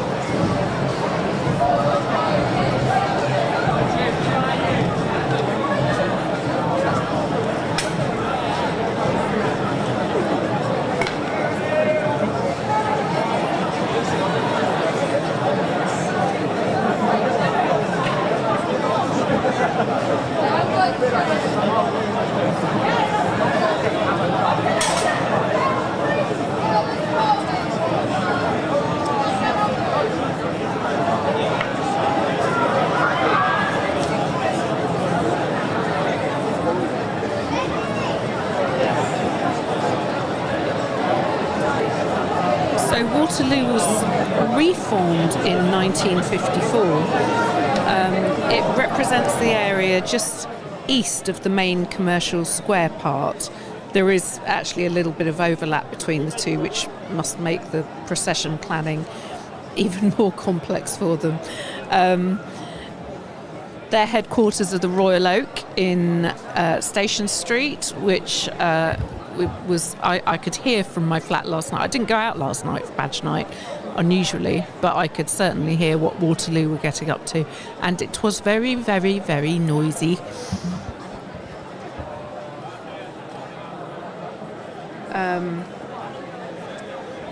Their second pioneers are ancient Greeks and Romans. I can't see any of them at the moment, but I'm sure we will do soon.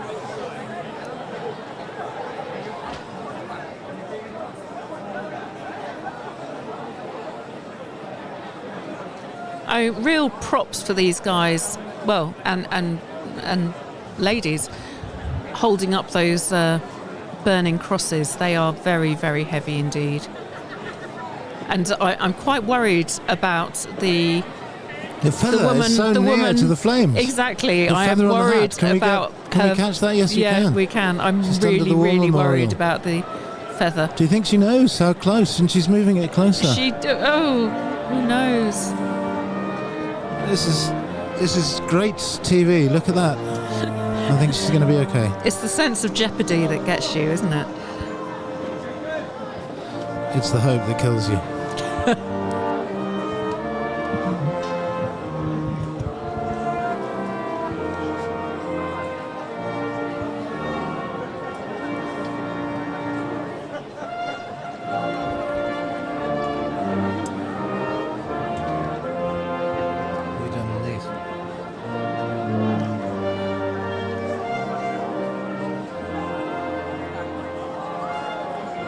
Wow, we've got millions.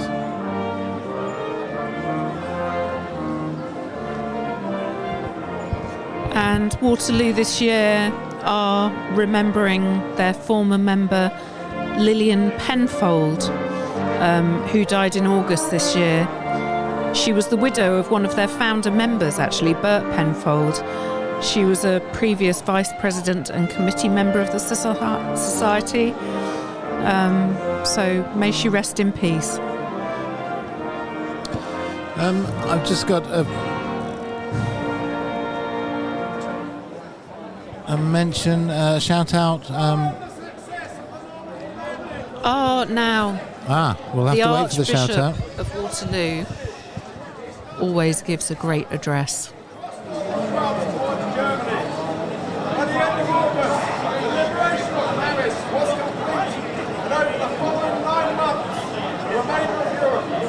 By the advancing Allied forces. From the east, Russian forces advanced on Berlin, and by the end of April 1945, the city was surrounded. On Tuesday, the 8th of May 1945, German forces signed the surrender, and victory in Europe was declared. But this was not the end of World War II. In the Far East and in the Pacific, Britain and its allies remained embroiled in a bitter fight against Japan. Europe was now in peace, and the forgotten army continued to fight for a further 2 months. The Japanese were resolute and ignored an ultimatum to surrender given on the 28th of July, 1945. Less than 2 weeks later, the first atomic bombs would be detonated over Hiroshima and Nagasaki. Finally, at midnight on the 14th of August 1945, the Japanese surrendered, and 6 years of war were finally over. The toll to our nation had been heavy, with nearly 500,000 civilian and military personnel killed. We owe a huge gratitude of debt to everyone who stood resolute in the face of such a vicious aggressor. The civilians who worked tirelessly for the war effort, and those who struggled to maintain normality in such horrific of circumstances. The military personnel who actively sought out our enemies in order to restore peace and harmony worldwide. The last survivors of World War II will soon be gone, but we must continue to remember the enormous sacrifice they made so that we may live in peace.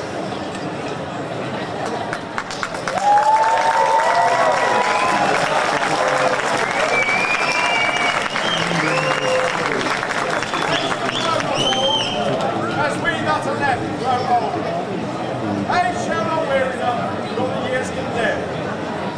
At the going down of the sun and in the morning, we will remember them. He's such a good speaker.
Sounds after the minute of silence.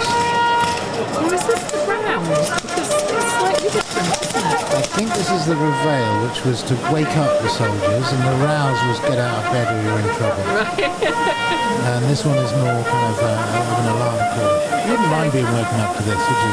No, it's nicer than that kind of that your iPhone makes. Your tomorrow, we gave our today. That woman's feather is still miraculously in place. Her head has not caught fire yet. She knows what she's doing. She knows what she's doing. There's another kind of Henry VIII lookalike laying the wreath for Waterloo. Henry VIII night, clearly. Lacking the beard.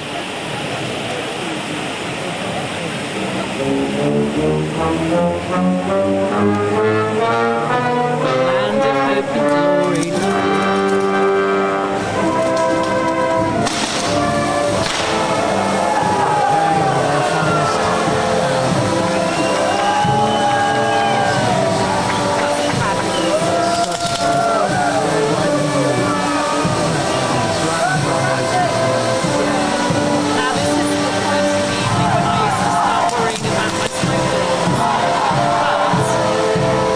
Sensible.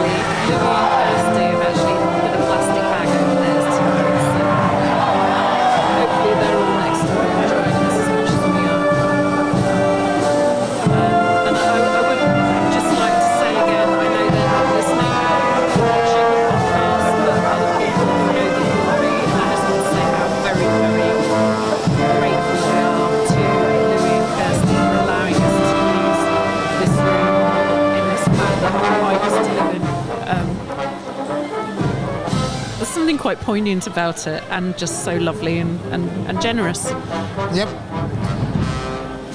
Thank you so much. Great camera work from the tech team there, following their finest hour around the War Memorial. Yeah. And deserved applause. And God Save the King. Is that coming next? No, look, if you see on the screen, it's just behind their finest hour. Ah, I see. Now, we Alex and I interviewed the town crier, John Borthwick, on our podcast recently, and he said that town criers around the country, after the death of Queen Elizabeth II, because they always finish, town criers always finish with, God Save the Queen. He said it was for about 3 months. I mean, how many years was she reigning? It was oh my goodness! all my lifetime. Yeah. So you get used to it, don't you? Yeah. Very difficult. But, I'd yes. like to read out some messages while we've got a little moment. One for some very special Kingston residents. So a message, a great shout out to Lizzie and Lotta, who are listening from Kingston on Well Green Lane. Okay, well, very nice that you're listening. And we have one for Gisli and Julia, who are my in-laws, my parents-in-law. I just enjoyed a double birthday in Hafnarfjordur in Iceland, for Gisli is Icelandic. Did you have to practice that pronunciation? I've been there several times, so I got to know it. So great that you're listening, guys, and have a wonderful post-birthday. I've just got... Okay, Margaret is watching from South Carolina. Shout out to the mighty Cliffe Vikings. Dad Dave and Big Brother Thor are marching.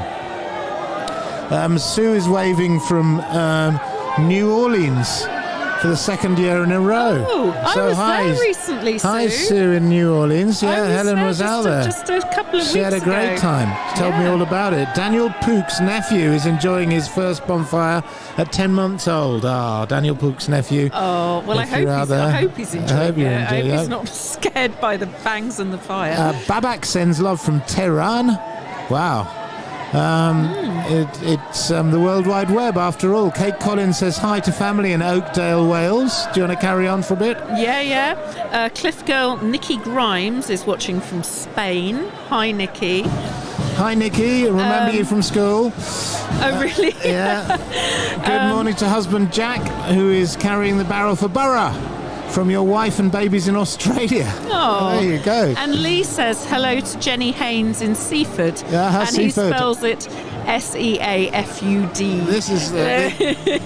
This is the bonfire night of Sussex place name pronunciation corrections. Now we've got some name pronunciation issues here, so I am very apologetic if I get this wrong.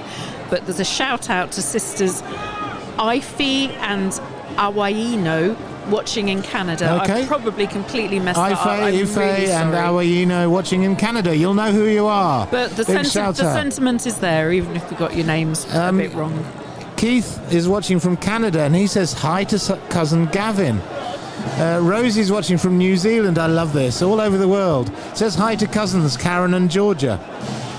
A shout out to the Cow Beach Bonfire Society. One of the lesser known ones, I would say. Yeah. East Sussex Wildlife say happy anniversary to Dallas Coggles. That's a bit of a cryptic one.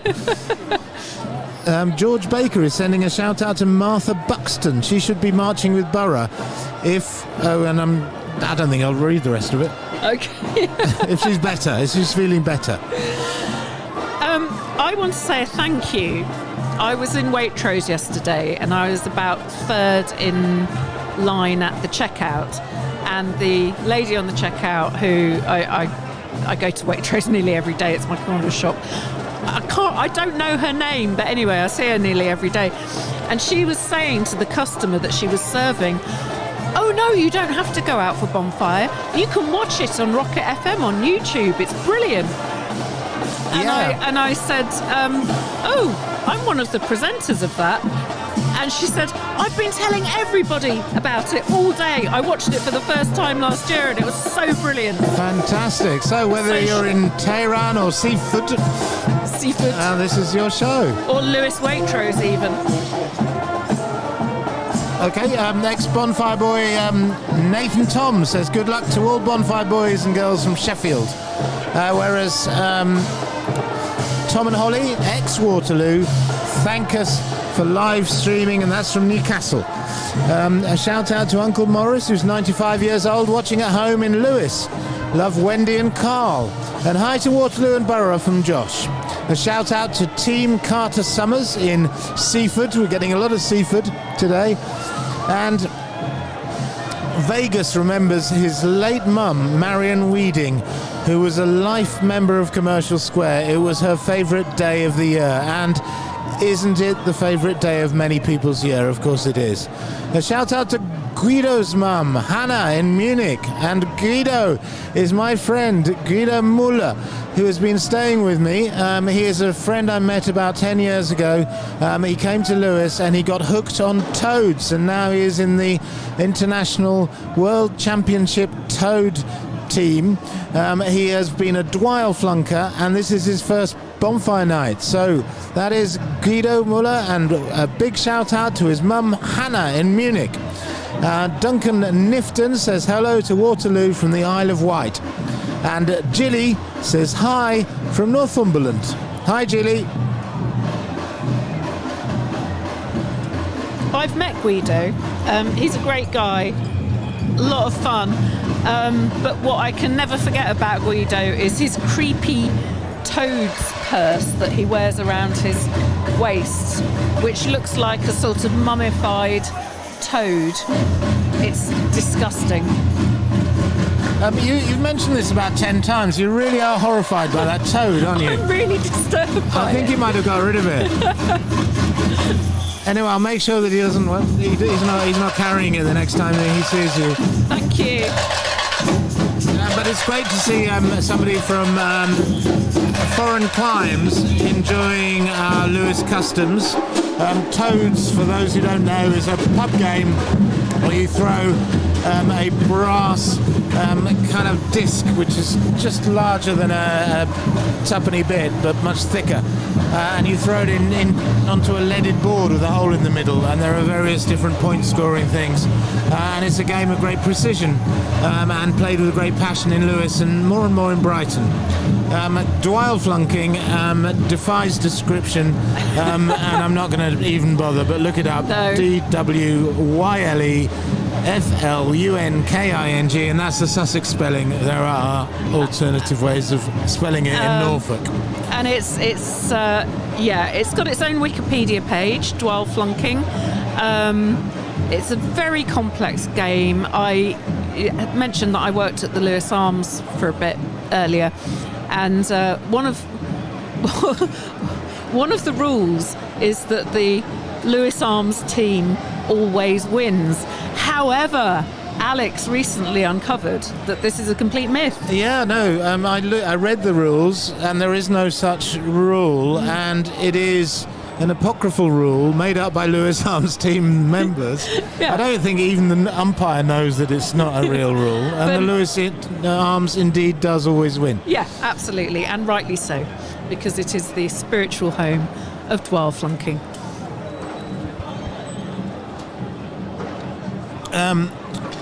Whether we go on to do a live Dwyle flunking broad.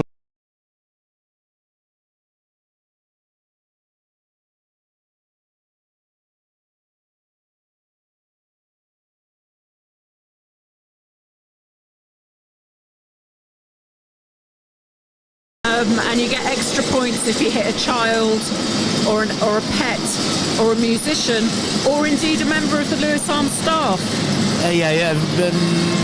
Babe in arms you get the most points for, and it's been described as a cross between Morris dancing and It's a Knockout, which people of a certain generation will remember, which actually describes it quite well. It happens in Lewes several times a year. One of the mad mad traditions of Lewes, of which, of course, Bonfire Night is the most spectacular, the biggest, the most unforgettable, the most famous. And here we are, tremendously excited to be commentating about it for you. We're just coming into the more sort of boisterous side of events. Remembrance have all the societies been through the remembrance procedure? I do believe we've got South Street next, and then Cliffe are usually the last. Oh yeah, South Street and Cliffe to come. And then after that we'll get the processions, much more noise and vigour. Of course, it's important, of ultimate importance, to remember those fallen in the First and Second World Wars and beyond. And that's what, for a big part, the evening is all about. But it's also a celebration, and we'll move on to that part in the second half of this show. And, you know, Lewes has got this very well-established history of dissent. Our motto here in East Sussex is "We won't be druv, we won't be told what to do." And Bonfire, I think, just kind of encapsulates all of that. And of course, Tom Paine lived here for a while, and he developed his theories about... He was here for 10 minutes, wasn't he? Well, he was here for about 10 minutes, but... No, he was here for 7 years. We believe that if Tom Paine hadn't lived in Lewes, his philosophies and theories probably wouldn't have developed in the way that they did. And of course, he was key in the American Revolution and also part of the French Revolution. So I see this as Tom Paine adjacent. Right, yeah, well, whether there would have been bonfire celebrations when Tom Paine was here, we don't know. I assume there would have been something. Oh, well, probably. He was burnt in effigy. He was burnt in effigy, but presumably after he died. No, when he published, I think, The Rights of Man, he was burnt in effigy, not just in Lewes, but all over the country, because it was so controversial, this idea that the lower class working man had the same rights as the, landowning classes, and should be treated with equal respect and dignity. So you mentioned "won't be druv." Mm-hmm. We're talking about Sussex pronunciation earlier. Seaford has come up many times. Bignou a couple of times. "Won't be druv" is Sussex. Barcoom, please. "Won't be druv" is Sussex dialect for literally "won't be driven," and it describes the stubborn nature of the Sussex populace. It dates back to at least 1875, when the Dictionary of the Sussex Dialect stated, "I won't be druv" as a favourite maxim with Sussex people. Although used all over Sussex, the phrase probably originates in the Weald, and there is evidence that in Wealden areas common people were freer from manorial control than the rest of Sussex. The Weald, of course, was wildlands, and there weren't any kind of lords of the manor, so the people weren't feudal. They could do what they wanted, much more so anyway, and they wouldn't be driven around. They wouldn't be druv. No, good for them. And so there's a poem, "Won't be druv" poem. Oh yes. "Some folks has come to Sussex, they reckons as they know a darn sight better what to do than simple folks like me and you could possibly be suppose. But them as come to Sussex, they mustn't push and shove, for Sussex will be Sussex, and Sussex won't be druv." There you go. That's a poem from the 1800s, I believe. Yeah. So here we're seeing South Street assemble for their act of remembrance at the War Memorial. South Street, another very family-orientated bonfire society.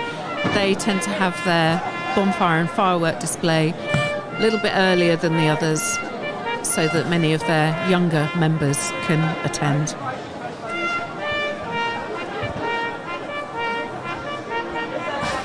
They were formed in 1913. Their first pioneers are 18th century Georgian, and their second are English Civil War. And the third, Lewes chalk miners. I don't think I'd heard that before. It's interesting. I can tell you about that, actually, if I can find the right place in the programme. Probably not during the minute of silence, though. But this is a new thing, and we'll talk about it in a second after the last post is finished and the minute of silence is completed.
Reveille is played to mark the end of the minute of silence from South Street Bonfire Society. And the laying of 2 wreaths this evening, which is unusual. I wonder if that's a visiting society. Archbishop there looking splendid in his golden robes. The archbishops usually get together on the morning of the 5th and play toads together in the King's Head. Is this true? This is true. I witnessed it last year. I have seen photographs from other years. That is a documentary photographer's dream. Do they wear their robes? Yeah. They all dress up and they all play toads together. And it's fantastic. I didn't know that. There's a lot of sectarianism involved in bonfire, rivalry between the societies. But you see these, all the 6 or 7 archbishops getting together just having a laugh. Right. Well, it's not quite sectarianism, is it? If there was a Catholic Bonfire Society, that would be sectarianism, maybe. Yeah, but there is rivalry. Now, this is splendid. These streams of sparks going up into the sky, wreathing the war memorial. Beautiful.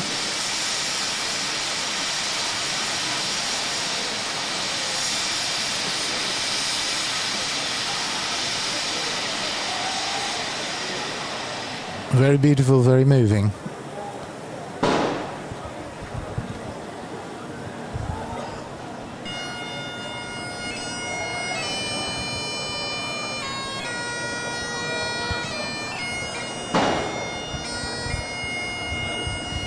So this year, South Street are remembering Anne Wares, who died recently in February at the age of 96 with her family.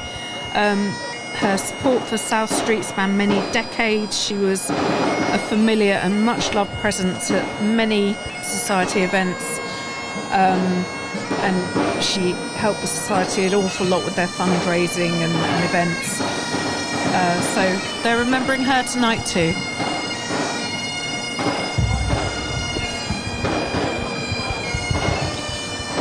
And as the pipers pipe, we can talk about the third pioneer, which is a fairly new one. The Chief is Mary Fellows, and they are the chalk pit miners. This is very interesting because people don't really know much about the ancient industry of chalk pit mining that took place. That's why we have cliffs in Cliffe. They're not natural cliffs. The front of the hill has been mined away to get chalk. So coal was transported up the River Ouse by barge to feed the hungry lime kilns, and then chalk and lime were loaded onto the boats to be taken away. The clothes the chalk miners wore were simple and functional: sturdy boots, trousers and shirts to fend off the chalk, dust and sludge, a hat to beat the sun and cold, a run of lime to stop a fatal tumble down the cliffside. So this is the recent third pioneers of South Street.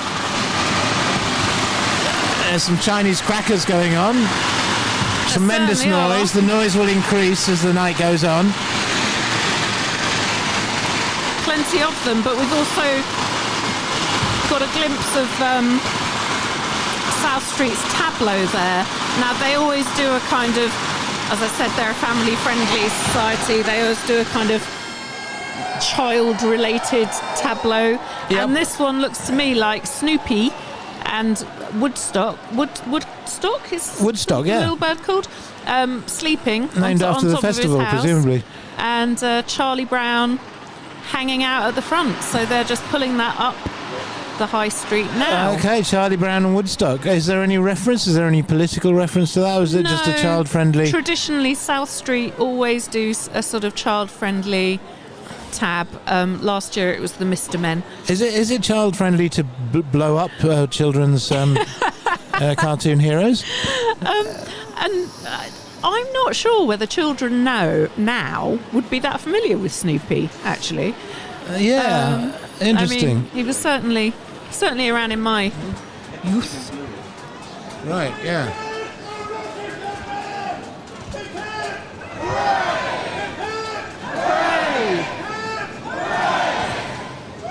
Right. So that was 3 cheers for Rocket FM, was it? Let's just take it as that. There's Patch, who we saw earlier, who runs the wonderful cafe and bar, The Patch, on the corner of High Street and Market Street, where which we can't quite see it because it's around the corner, but it's just there. Great for a fry up, isn't it? And really good for craft beer. Yeah. So he's one of the behatted. We're getting waved at. Waving. Oh no, that's Adrian Ross. Fantastic. And I can see Dominic Buckwell, who writes for the magazine I edit, Rosa, the wine expert. And there's all sorts of waves coming. Fantastic. So a big shout out to Dominic Buckwell. If there's any man in Lewes who knows more about wine, I'd like to see them. So Dominic is wearing a splendid red jerkin, I'd say, a kind of floppy hat with various badges showing how long he's been in the society, and he's carrying a torch which is still quite fresh. Yes, looking good. Yeah, he's looking good. Lots of familiar faces. It's funny, isn't it, on Bonfire Night, because you see all the people wave at you, and I'm never sure whether it's people I know or whether they're just waving at us because we're Rocket. Because everyone's in disguise, everybody looks different. Right, and of course, completely out of the normal day-to-day out of context. And I often find if somebody's out of context, I don't clock them. No, me too. I just walk around smiling at everybody, assuming that I know everybody. Right. But having seen Adrian Ross and Dominic Buckwell... Oh, there's a pony there. That must be a pit pony. A chalk pit pony. Ah, brilliant. Yeah, having just seen Adrian Ross and Dominic Buckwell within about 10 seconds of each other, we should talk about our cups. Because a couple of years ago, Lewes Town Council, instigated by Adrian Ross, who is a town councillor along with his colleague, councillor Nick Tigg, bought in a plastic cup scheme for bonfire night, which all the pubs got behind, and the idea is that you just keep using the same cup. And we're going to get to the cups now. We're getting to the cups. There they are. There's the cups. Refill, not landfill. Yay! So we're refilling, not landfilling, and we're going to keep using our cups. So these cups are a great idea. Possibly years to come. Yeah, basically you pay an extra. You usually pay £1 and you get the cup, and you get the cup forever. And you don't pay the £1 the next time you buy your drink. Mm-hmm. They've started using them as dripping pan in the football club, all over. A lot of the bars tonight will be using them. You tend to end up with loads of them at home, but that's your own fault. Yeah. You should really carry one around. We should have a little holster with a kind of cup shaped. Yeah, well, I know of quite a few people who do carry them around. Oh, really? And just reuse them. Certainly, when I worked at the Lewes Arms, people would come in with them. So we're drinking out of them tonight in tribute to Adrian Ross, who kind of brought them about in this area, didn't he? He was the mastermind behind Nick it. Nick Tigg, another councillor who... and we interviewed Adrian on our hard. podcast, which I don't know if we've mentioned the Instagram account, at Lewes the podcast. I don't think we have. Probably not for an hour or so. Shall I say it again? Yeah, at Lewes the podcast. So Helen and I, for those who've just arrived or recently arrived, we do a kind of weekly or fortnightly podcast about all things Lewes, and it's called at Lewes the podcast, and it's available on his Instagram. So you can hear us witter away about all things Lewes on a more regular basis. Yeah, and anyone, it's not just for local people, it's for anyone who's got an interest in Lewes. There are so many people in this town doing really fascinating things, and there's so much history connected to Lewes. So each episode, I mean, obviously I can't be objective about it, but I think the quality of our interviewees and the stories that we tell about local history is really great, and I hope some of you will tune in. We're not going to do one this week because frankly we're both going to need a bit of a lie down after this, but we'll be doing the next one on Friday the 14th of November. And do you know who the guest is? It's Robin, who runs the Seasons, which is a food shop in Lewes and Forest Row, but he's also heading up the Chamber of Commerce at the moment, who are of course preparing for Lewes late night shopping in early December, which is also quite an event in itself. So we'll be talking to him about all of that. Okay, it's time, I think, to read out an old newspaper report, which I'll start on, which is from 1853. Now, 1853 is the year that the Bonfire Society started, and notionally it's when order was resolved on the streets of Lewes on the 5th of November. But the Sussex Advertiser, the Whig/Liberal pro-law and order newspaper, the Sussex Express was much more Tory and much more libertarian, disagreed, and their reporter wrote a scurrilous report of the evening's proceedings. We have once more the wearisome and repulsive task of recording that on the return of this anniversary, the usual outrage of law and order and the usual disregard of common civilization, which have unfortunately become familiar to this locality, were committed by a large number of the inhabitants of Lewes. The discharge of fireworks and lighting of tar barrels commenced at the outskirts at 6 o'clock, the proceedings gradually becoming more riotous and outrageous as the night progressed. Bonfires were lighted in various parts of the town, the high street being as usual the great focus of attraction. It had been whispered for some days past that more than usually extensive preparations had been made for the celebration of these disgraceful Saturnalia, and from the constant discharge of fireworks and the large number of blackguards that paraded the streets in disguise, some with masks and blackened faces and armed with heavy bludgeons, it was soon manifest that the report was not without foundation. In fact, it was obvious that a large body of hired ruffians were in attendance, sufficiently numerous to enable the rioters to carry on their proceedings with impunity. An immense bonfire was lighted opposite the county hall, and blazing tar barrels were dragged down the high street to be added to the burning heap. It is almost needless to add that the many rioters were in a state of total intoxication. Indeed, it would be almost seen that drunkenness was a necessary preparative in order to deaden the senses of some of the more prominent actors in this scene to the unmanly, disgusting and degrading exhibition they were making of themselves. From 9 o'clock to midnight the riot was at its height, the last hour being, of course, marked greater by the excitement. The effects of intoxication and unbridled license increased. By midnight, some of the authorities of the borough made their appearance, and the bonfire was extinguished, the rioters shortly afterwards beginning to disperse. Whew.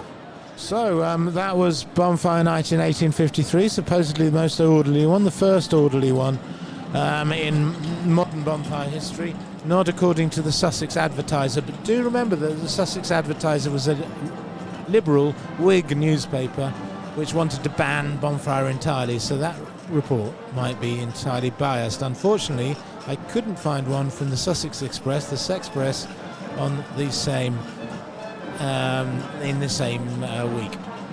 And we have Cliffe coming down now, very exciting. We've got some Vikings, first pioneers, wearing their big sort of rug-like cloaks, some of them, and on a mild night like this, the mildest bonfire night in my memory, it must be very warm wearing those cloaks. You can see a bead of sweat on that chap's forehead.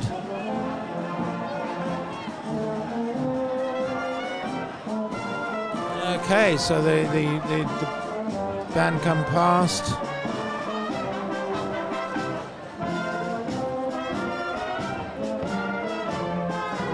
In shirt sleeves, some of them. One of them has taken his jacket off and he is playing the trumpet in shirt sleeves on bonfire night. This, ladies and gentlemen, is a remarkably mild bonfire night.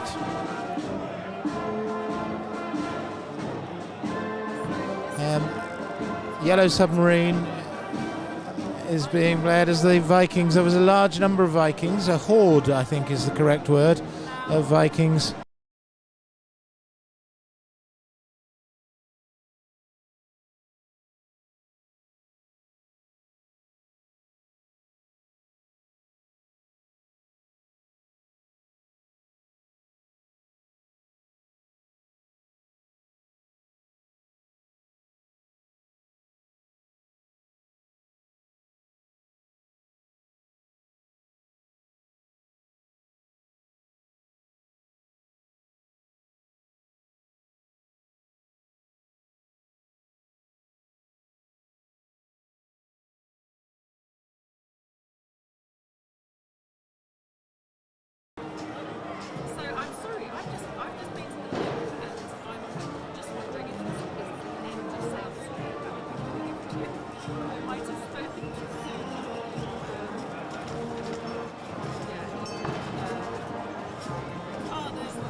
forget, just coming past. That will be up in flames later, as will the poppies that you're about to see come onto the screen.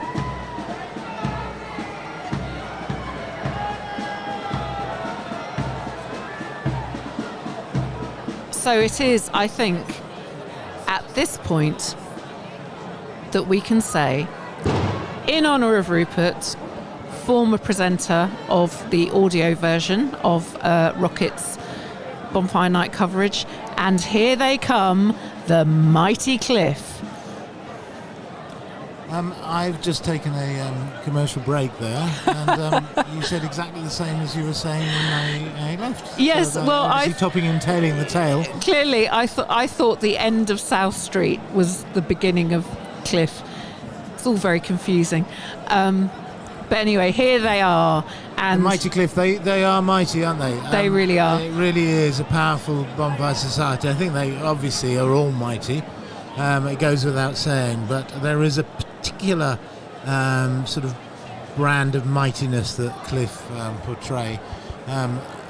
With their black and white, I'm a Newcastle United fan, so I always like the black and white Guernseys. They're red. Yeah. There's a raucousness about Cliffe. When I was a teenager, Cliffe was, I never marched, but Cliffe was the Bonfire Society I would always go and watch, and I'd go to Malling Down, where they had their fireside, and my word, health and safety wasn't in play there one little bit. Yeah, I think we have to say at this point that things have changed significantly on that front. Of course. Since This is going back many years, of course, in the 80s I'm talking about. Cliffe are kind of the tough guys, I guess, of the bonfire societies.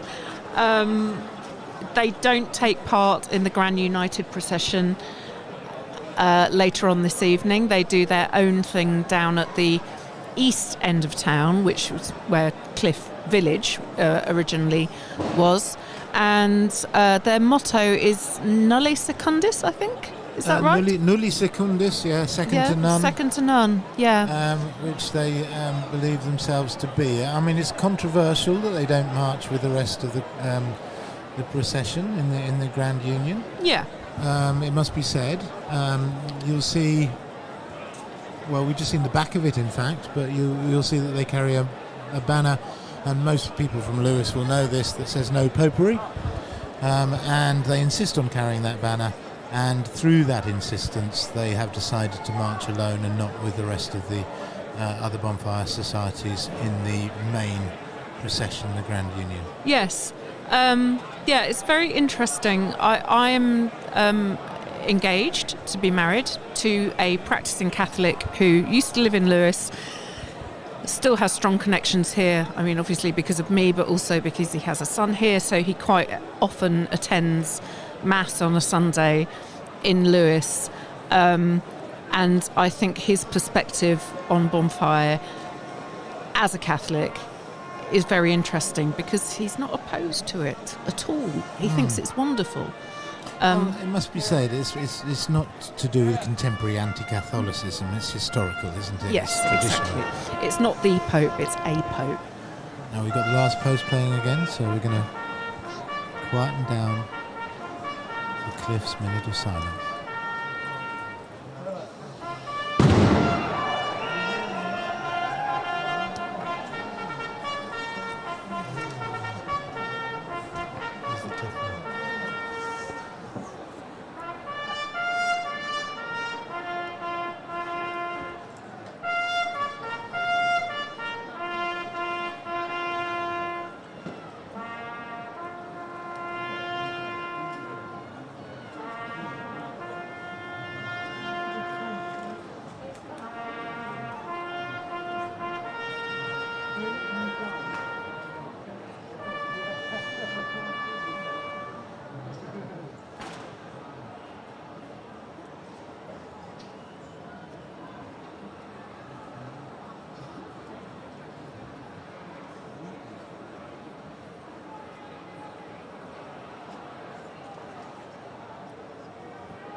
Bring you smell-o-vision. The smell of that paraffin is extraordinary.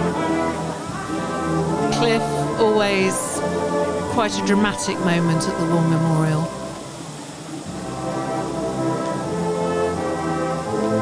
And I don't think they'll mind me saying they like to hang around for a bit.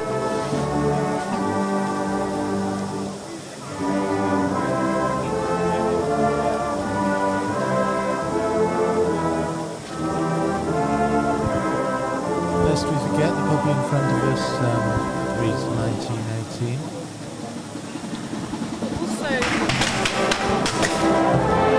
Oh, and the poppies. Poppies flying. Exquisite.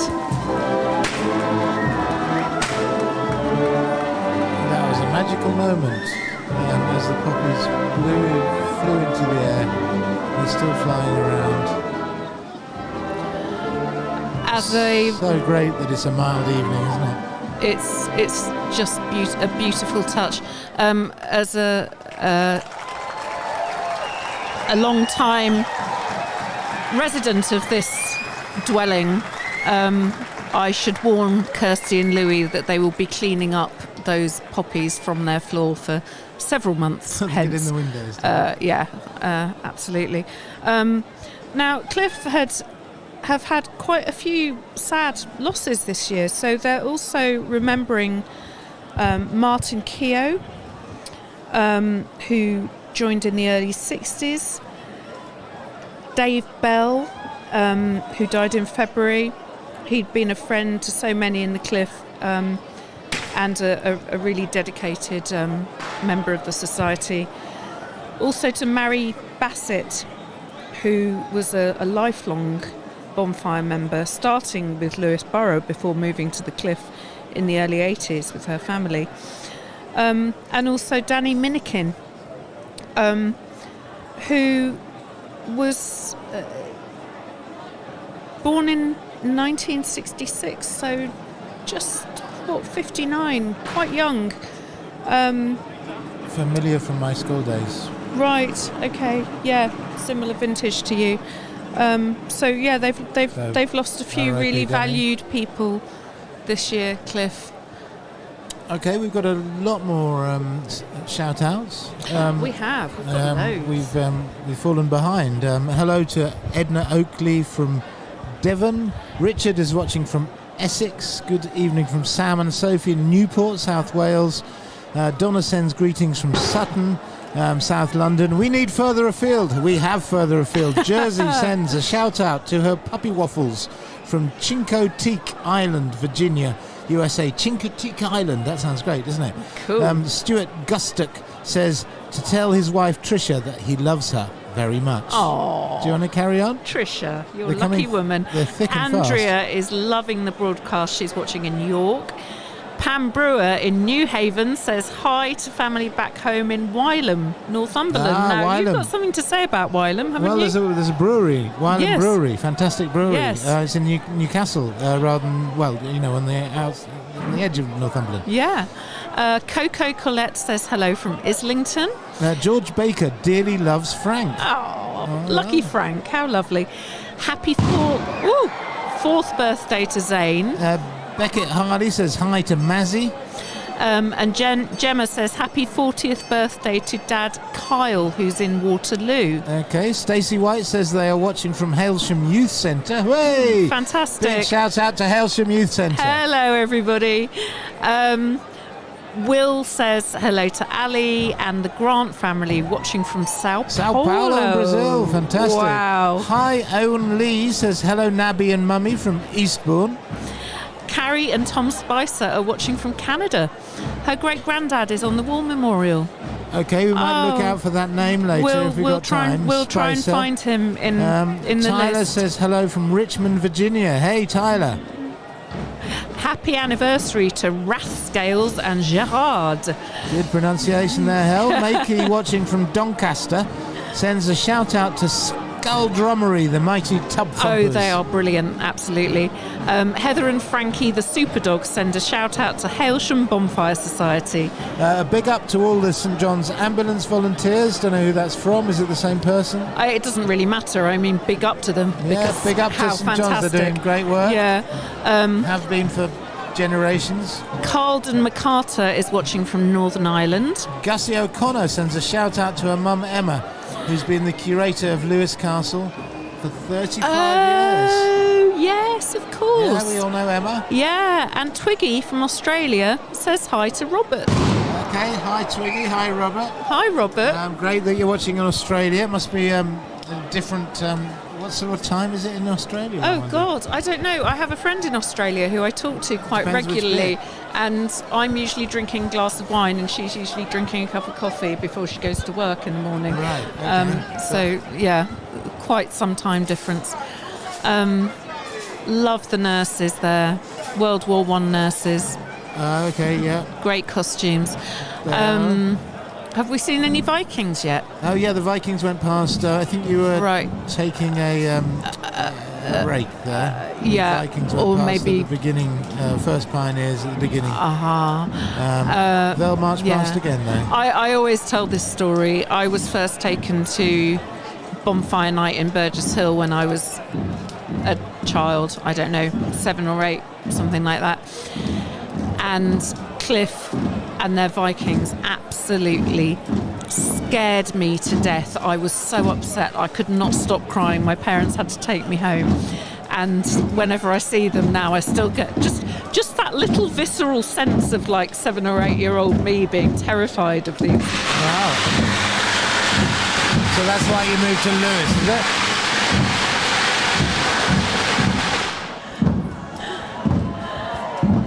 Yeah, I mean, it must be kind of, what do you call it, self-flagellation or something. Masochism.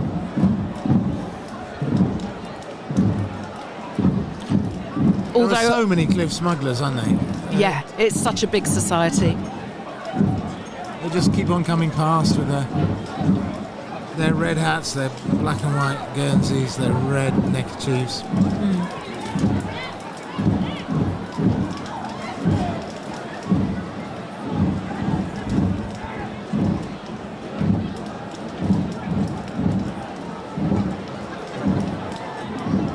There's a Pirate of the Caribbean down there, rather a look-alike. Yeah. Didn't we walk past him earlier? Alex and I had a little walk around Lewes between about 4 and 5 o'clock just to sort of soak up the atmosphere, feel it building. And I think we did actually walk past that guy.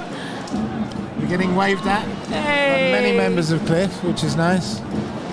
Yes, we walked around just at about like 3:30 to 4:30 when bonfire isn't yet bonfire, because bonfire needs darkness to be bonfire, and it wasn't yet dark. But there was the bonfire was starting. It was the build-up, and the excitement was building in the air. It was a really good time to walk around. Actually, the first visitors were wandering around, not quite knowing what to do or where to go. Yes. We noticed which shops were boarded up, which shops weren't, which shops had paid scant heed to the dangers of all the crowds. Yes. I think it's less dangerous in midweek, isn't it? remembering that on a Saturday there might be twice the people there are tonight. The nail bar on the high street had a particularly flimsy looking protection. It looked like it was made of lollipop sticks, but I'm going. I go to that nail bar regularly, every 2 or 3 weeks. Lily, if you're watching, hello, I love you, and I'm going to try and make an appointment with you tomorrow. You're hoping to get some money off there, Hel? Did you promise to do that? She's the best nail tech in the world, honestly. I had I as you know, I live like some of the time in London now, and I had my nails done in Hackney a few weeks ago, and when I went back to Lewes Nail Bar to get them redone, everybody laughed at how crap they were Hackney nails. compared to the amazing job they usually do. Can't say I've ever had my nails done actually, but you should try it. First time. Yeah. Is it for? I mean, is it the pleasure of having it done partially, or is it what's it all about? There's a very sense. So I'm talking about acrylic nails here to any people who might know what that means, and it's this very.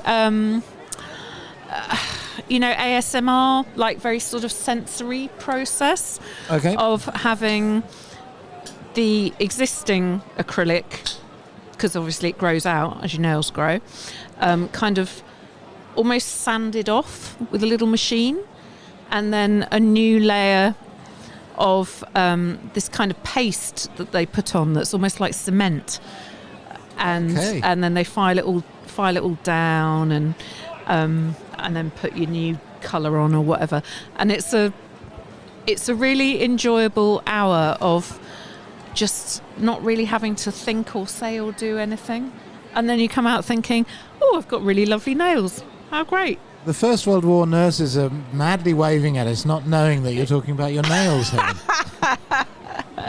Yeah, I think the least of the First World War nurses' worries were the condition of their nails. Right, yeah. I'd like to take this opportunity to do a personal shout-out. I've not been on it, but to the Bonfire Bike Train. Do you know about the Bonfire Bike Train? Oh, yes. It's an institution. It is. It's been running for, I think, about 15 or since 2010, so for 15 years. And it's organised by Duncan Blinkhorn, a chap I've met several times, who also runs the Brighton Naked Bike Ride, and he collects up cyclists who want to come from Brighton and University of Sussex and Moulscombe and so on. They all join the train, and to a total of 300 cyclists. A lot of them are wearing, I think, fancy dress, we can call it that with them. Yes, we're allowed. There's a lot of light. I mean, not with these guys. There's a cyclists. lot of light. There's a lot of music. There's music, and it's big. And they go in the slow lane of the A27. They don't go on the cycle path. Too many of them. Mm-hmm. And it sounds like a real old jamboree. They set off at 6 o'clock from Brighton. They stop at Moulscombe Library in the University of Sussex. And they arrive here, I presume, about 6:45 or something, because they're going pretty slowly. Yeah. And I asked him when I interviewed him about this for Viva Lewis many years ago. I asked him, where do you all put the bikes? Do you know? Yeah, they put them at the prison. They put them at the prison. Yeah. Nobody's going to nick them at the prison. No. They presumably they lock them up at the prison. I think that's still the case. And then they return at midnight, probably with a little less sort of jamboree, a little less kind of flashiness. Yeah, and, I imagine slightly slower. Slightly yeah. slower.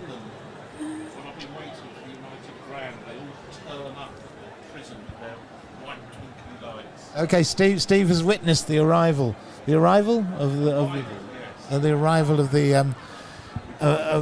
the Brighton cyclists, and so if anyone they won't be listening now because they'll be here. But if anyone is listening in the future, as it is now, because of course you can listen to this over and over again forever. I think. Yes, forever, and I know that a lot of participants in the bonfire processions either have it in their ears on the night, or watch it the next day, which I think is really lovely. And I think I mentioned earlier that a lot of the people that are texting in from around the world are kind of Bonfire or Lewes expats, and it's a real privilege to be able to bring Bonfire to you wherever you are. Isn't it just? And very enjoyable for us too, it must be said. Because basically we've got the best seats in the house.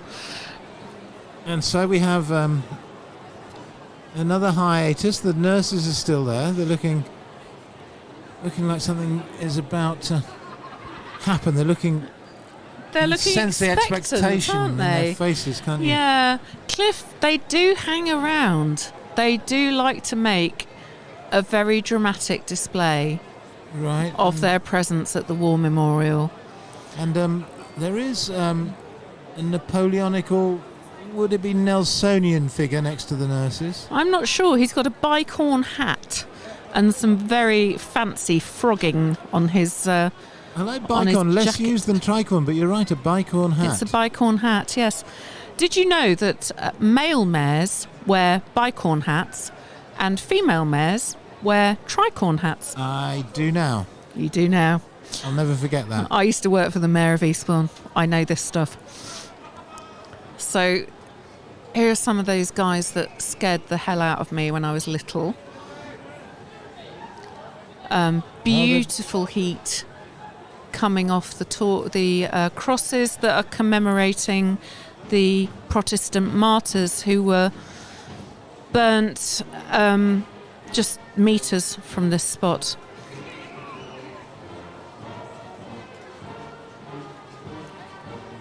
The martyrs being a big thread that weaves into Bonfire. Bonfire is about so many different things. It's not just about Guy Fawkes, it's not just about the martyrs, it's not just about the societies, it's not just about the history of dissent, but the martyrs are an important part of it.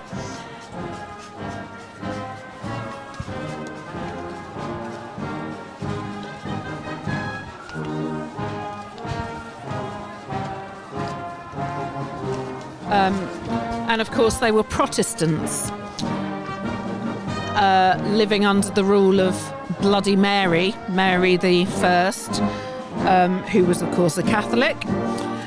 So yeah, and it's worth, that does worth mentioning. feed into the Oh, let's let the Always Been England go past, and then we can talk about the martyrs.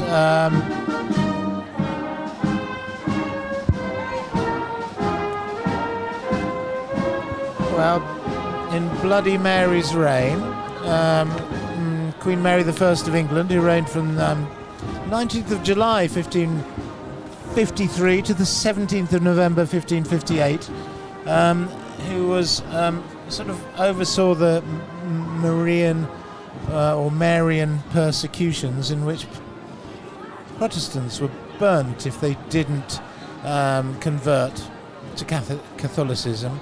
And this was particularly happened in the southeast of England, and Lewes was a centre for being an important town, as it is now, particularly important in those days in the east in Sussex.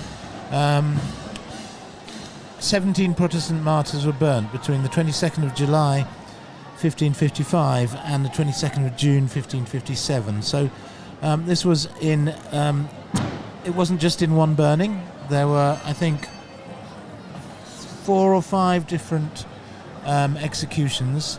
It took place more or less where we are looking down on now.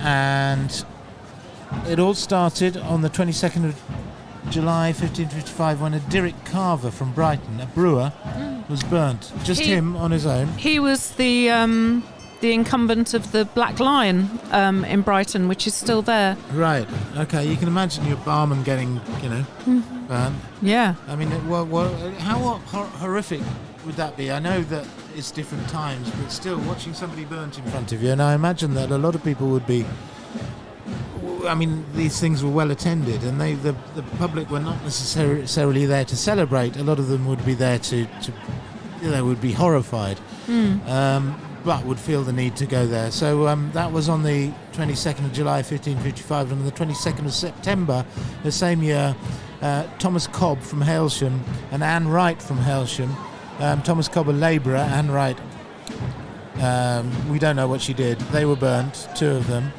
6th of June 1556, Thomas Harland from Woodmancote, carpenter, and You know, we're John going to text.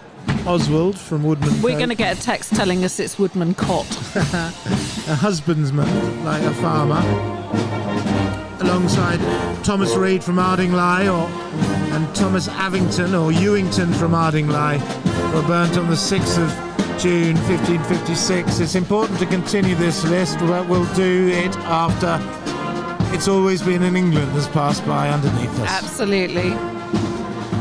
Being played beautifully. And there's the Archbishop of Cliffe just passing. He's going to get some stuff lobbed at him later, no doubt. He might wake up with a few little burns tomorrow morning.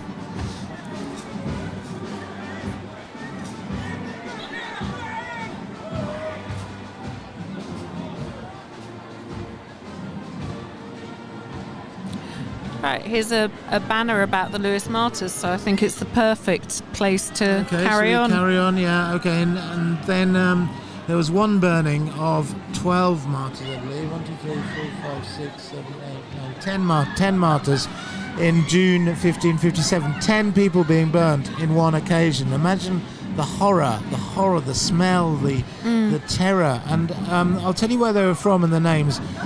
Richard Woodman from Buxted, George Stevens from Warbleton, William Maynard from Mayfield, Thomasina Wood from Buxted, James Morris from Heathfield, John Ashdown from Rotherfield, Nicholas Pearson from Fletching, Thomas Ellman from Buxted, Mary Groves from Lewes, and Anne Tree from Southover Lewes. 2 Louisian women were among the 10 burnt on that last occasion in 1557, which was in the a year before the Mary was left the throne. I just can't imagine what an impact that must have had on the town, especially with 2 women who lived in the town, who must have been much liked, I imagine, by a lot of the people who were there. It must have been an absolute trauma, and I think in a way the waves of that trauma are still kind of rippling across, and hence we have the remembrance for the martyrs, the 17 martyrs. We remember them still, many there's the Martyrs centuries Memorial on. Kilfell Hill. It's got all the names on there. You can see it from the High Street. You can see it from the top of School Hill. It's worth walking up the hill to see it, actually. And there is when this band's just passed.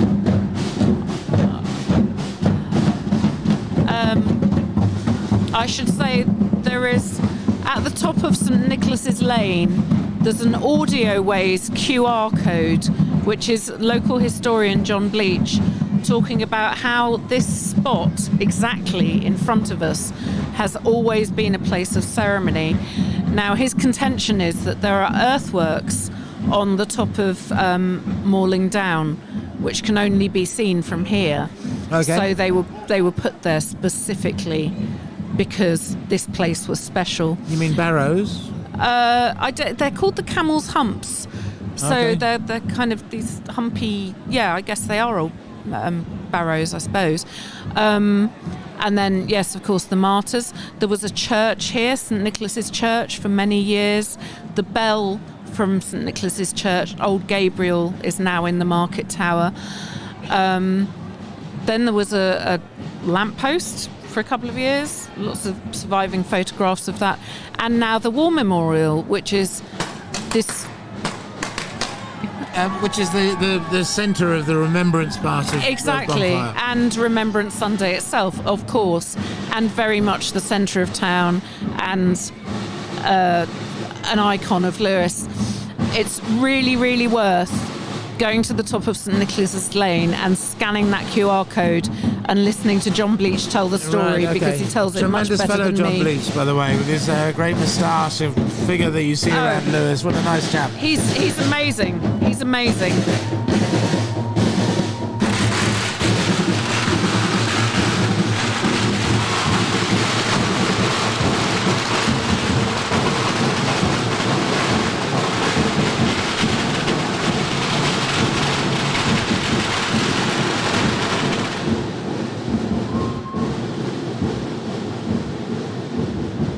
So Cliffe now pretty much have departed the War Memorial. So there's going to be a little lull in proceedings now, during which we're going to just go off air for just a minute or two, just to like fiddle with our cameras, make sure all the tech's working properly.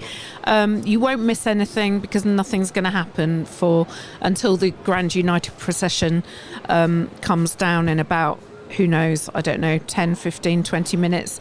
So I'm just going to say bye for now, and we'll see you again in a minute or two.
So it looks like the United Grand Procession has already started, and here we are with South Street walking past us.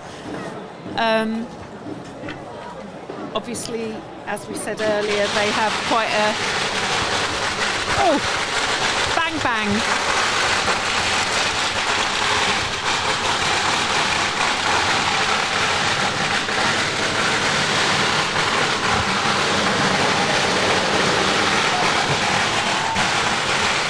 there goes Snoopy again.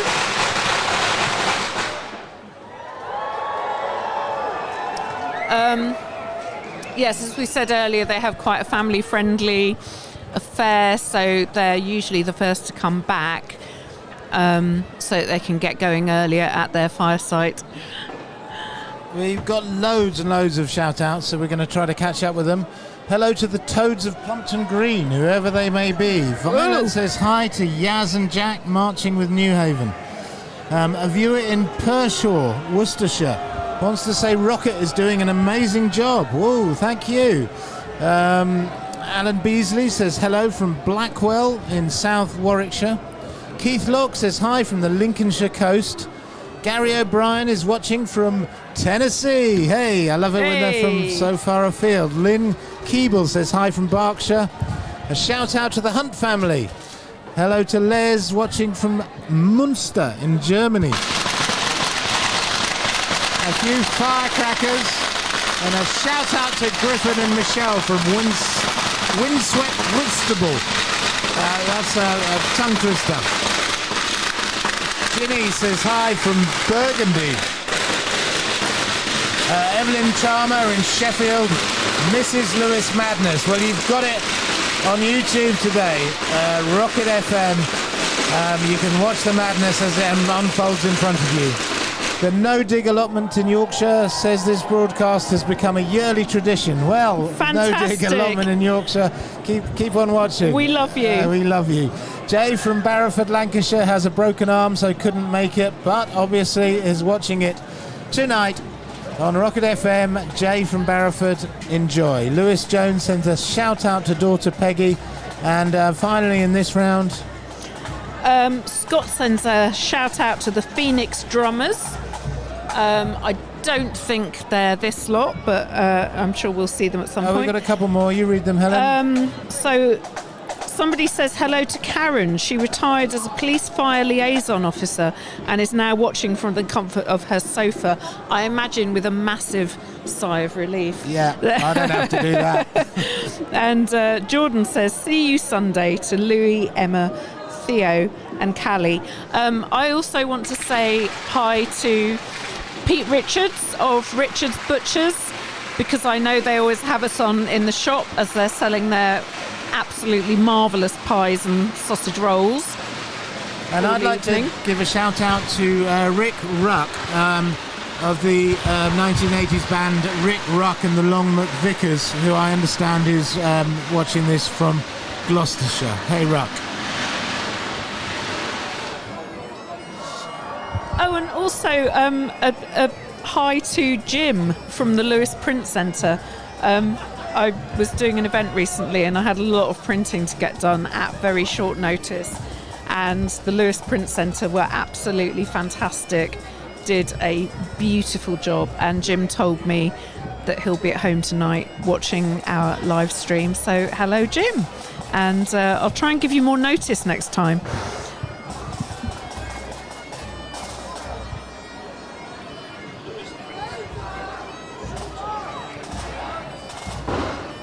We have an advert from Stephen Pinfold here. The Lewes Print Centre for all your short turnaround printing needs in Lewes.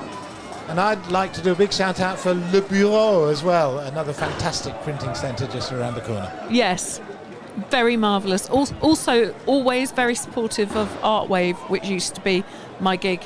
But by the way, we're not getting any money for anymore. this, but if any companies do want us to give them a shout out and want to sponsor this event in future years, feel free to let us know. Or indeed, Lewis, the podcast. Yeah. Exactly. Particularly any vineyards or local drinks makers, because we always taste something local on our I've podcast. just opened a new bottle of beer. I must say I've had this is my third. And it's rather controversial. When you heard that I had this bottle of beer, you kind of... Well, you didn't like it. Why not? I snorted, Alex. You snorted with derision. Alex has had the temerity to bring Green King beer to Lewes Bonfire Night. Now, hopefully most of you who are familiar with Lewes or have an interest in Lewes will know about the great Lewes Arms controversy of 2007, I think it was, where Green King, the brewery that owned the pub at the time, took our local brew, Harvey's, which we're very proud of, off the bar and replaced it with their own beer. There was a boycott, a mass organised boycott by locals. There was a picket line. Who drank in the pub, many of whom were journalists, very well connected. They formed a picket line. It made the national news. It was in the Australian Evening Post or something. It was on the BBC. There were articles in the Guardian, Telegraph. It was an amazing. The Australian Evening Post. That's something. It's crazy. Imagination there, but, it was all over the place. I'm told this is true, and this goes back to this "we won't be druv" spirit of dissent that we have in Lewes, that informs what we're watching now. So problematically eventually for Green King, the Lewes Arms had a clientele that included a number of national journalists, including for newspapers such as The Guardian and Private Eye, and it became a bit of a cause célèbre, and it just grew and grew. And as Helen's right, the Australian Evening Post, there was a Jamaican Times, I'm making these names up, but far afield it went. It was on the telly. There were German film crews coming around. It was absolutely mental. And poor Green King, well, you say poor Green King, they're a big multicultural organisation. They were vilified, and whenever Green King was mentioned, there were pictures of picketers outside the Lewes Arms. Eventually they had to capitulate, and Harvey's was allowed back onto the beer menu at the Lewes Arms. Green King, in shame, had to just fold their campaign, and they had lost a lot of goodwill. It was a PR disaster, and so one of their senior managers had to kind of fall on his sword, didn't he? I think he did. Mark yeah. Angela. Yeah. I have a friend who was working in the Lewes Arms on the night that they reinstalled Harvey's, and I can't remember the figures now, but they got through about 4 barrels of Harvey's. How many barrels of Harvey's would you normally get through in a week? One, two, a week, maybe. 1 or 2. And they every single drink that they served that night was a pint of Harvey's, apart from 1/2 of Green King IPA, which was ceremoniously poured down a drain in front of the pub. So nobody drank anything else? No. Not even John May, who always drinks Guinness. Had a Guinness.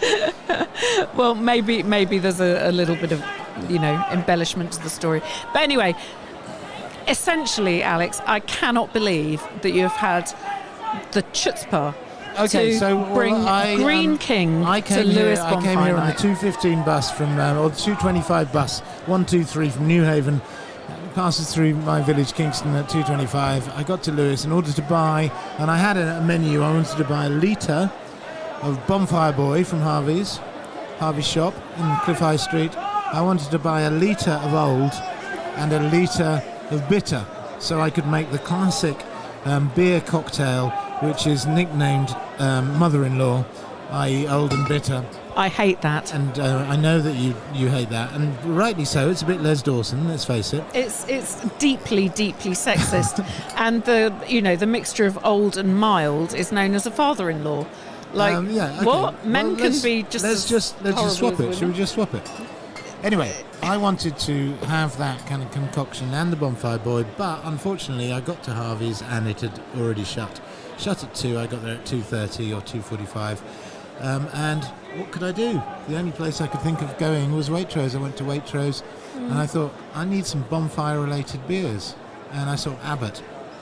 And it's Green King, I know, but Abbott, Monks, Southover. Yeah, whatever, Alex. Pioneers. It's very tenuous. Well, I wouldn't buy it otherwise. I'm not really buying not a it. Green King fan. Anyway, I'm not buying I've got it it in front of me now and I'm having to put up with it. Anyway, there's a bit of a lull in There's a kind of Jobsworth fellow who's shouting. proceedings. I think things are probably about to start up a little bit. But anyone listening this time last year... Oh, sorry, instructions from our tech team.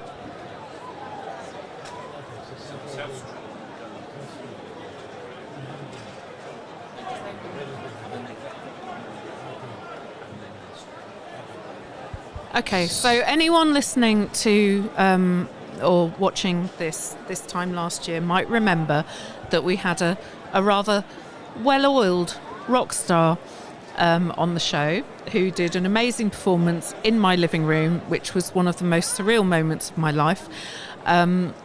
Anyway, he and I had, despite the state that he was in when he got here, we had a very interesting conversation about how Lewes Bonfire goes back further. You know, we've talked about the Martyrs, we've talked about Guy Fawkes, we've talked about the history of dissent and philosophy, but actually fire festivals are among humanity's oldest ceremonial traditions, and they have been, you know, at various times in history right across Europe, Asia, the Middle East. The Day of the Dead that Alex mentioned earlier is related to that. They're usually tied to seasons, agriculture, and the marking of turning points in the season. Now, importantly, I think for Lewes Bonfire, Saturnalia was a Roman winter festival with very particular themes. It was about a reversal of social order. Now, we talked about the early bonfire boys being mostly kind of agricultural workers who needed to disguise themselves and so on. It was about feasting and loosening of rules. They're not the same thing, but aspects of Saturnalia and older pagan fire rites ended up blending into later medieval midwinter customs. And a lot of it was appropriated by Christianity, so Christmas, for example, and, you know, Hogmanay New Year and so on. So our contention, my contention, and our pissed pop star's contention from last year, I shouldn't call him that, Mark Chadwick, he's a lovely man. He and I believe that bonfire is basically a continuation of ancient fire festivals from pagan times that has just had a lot more woven into it with the Martyrs and Guy Fawkes and all of that stuff. It's about marking the seasons, it's about driving away darkness or sometimes embracing darkness. It's that they were commonly featured bonfires and communal meeting points, processions with torches. There's also the idea of the world turned upside down, which is a very traditional thing, where the working classes, who normally have no power in the town, get the run of the town for one evening.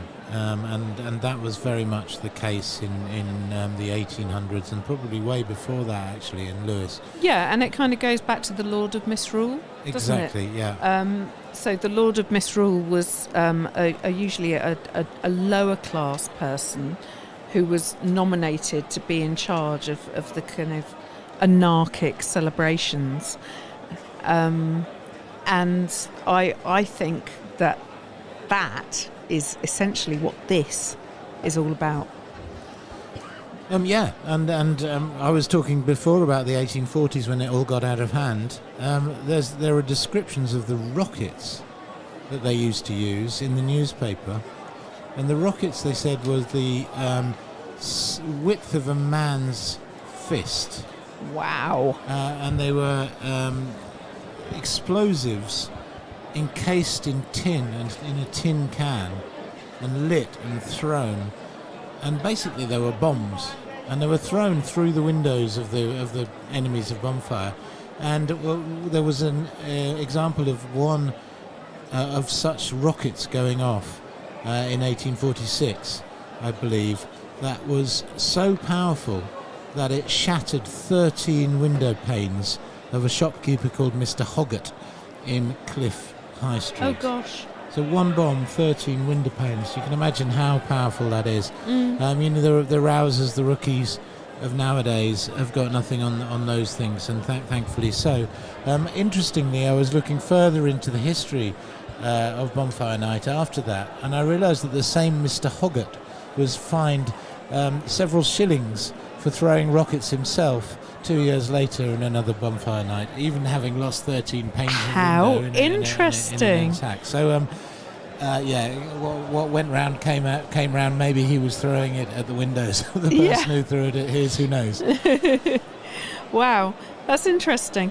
But the Reformation, actually, as we've talked about the Marian persecutions, was a really key turning point for these ancient fire festivals and remnants of Saturnalia and Lord of Misrule and so on. They regarded bonfires and carnival-style celebrations as kind of idolatrous and disorderly, and many festivals were banned and heavily policed. But somehow in some areas of the country, and most notably here in Lewes, this tradition has survived. There's also a Shetland fire festival that still goes on. There's Hogmanay in Edinburgh, which is torchlit, but most of all there's Lewes Bonfire. And I love to think that what we're doing here, and this ties back to John Bleach's contention of this being always a place of ceremony and importance in the town, is we're continuing a tradition that's, potentially thousands of years old. Right. That has just evolved. And it has evolved, and one of the evolutions is, and actually, which dates back to medieval times, is the burning of effigies. Yes. And from 1605 onwards, Guy Fawkes was burnt as an effigy. And let's go through some of the people who've been burnt as effigy in past years. Before we do that, let's explain this hiatus in proceedings to viewers who don't know. The main procession of the night, the Union Grand Procession. I think it's just about is coming down the starting, street. actually. Yeah. And there's always a hiatus before it hits, and we're coming down with Waterloo leading the procession. This is the main procession of the evening. We'll go through effigies later. Yeah. Here we have as Alex says, every Waterloo coming down. Every society has a fantastic, massive tableau of something or somebody that's considered an enemy of bonfire, and they're always top secret, so we don't know any more than you do, so we'll just try to interpret them as they come down the street. These tableaux are later blown up at the bonfire sites. Effigies in the past, 2010 Cameron and Clegg, 2011 Colonel Gaddafi, 2012 Angela Merkel, Vladimir Putin and Kim Jong-un. In 2014 Alex Salmon. There were two of him, and one was withdrawn, but the other one controversially. And he really took exception to that, didn't he? Yep. He caused a right old stink about it. He didn't get it at all. We've got Sussex by the Sea going down before us. Yay! 2015, Sepp Blatter from the FIFA scandal, and there was a controversial depiction of David Cameron with a pig, and David Cameron was naked apart from a pair of Union Jack shorts. I remember that so well. It was and wonderful. Also there was an effigy of Jeremy Clarkson. What had he done in that year? Or was he just being Jeremy I Clarkson? think he was just being Jeremy Clarkson. You've got to love him. I would like to... We've just been told, reminded that Jeremy Clarkson punched his producer. We don't know what the producer did. Okay. But there you go. Let's not punch our producers, no, because we want to keep them on she's side. Upstairs, actually. She's out of range. But I'm just going to mention that in Guy 2009. Fawkes is going past. What There's are we a going guy to do going with past. him? Burn him! No, spare him! Spare him! I remember I think it was I'm not one for capital punishment. Spare the poor man. I remember I think it was 2009, there was an effigy of the Green King. Oh, really? Yes, there was. The Green It was. King. I think it was the borough, Okay. because it came Yes, past my do house. remember I was that. at the I top do of the remember town. that now. So yeah, I'm really disturbed by the fact that you're drinking Green King beer, Alex. 2016, David Cameron and Theresa May with reference to Brexit. 2019, Donald Trump with Twitter birds. Oh, here we have an so we've effigy got coming on. Keir We've got, Starmer who could that be? coming Who down could the that? high It looks street. like a technocratic effigy or tableau there. Well, it's Keir with I a red know, that's what clown I'm nose saying. on, It's Keir. and Tax rise, he's got various balloons. much criticism Oh, look of at that. That his is fantastic.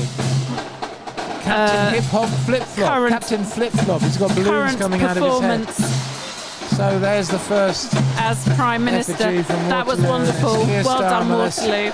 That's.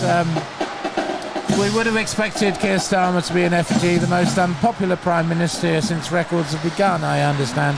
Really? Yeah. Gosh.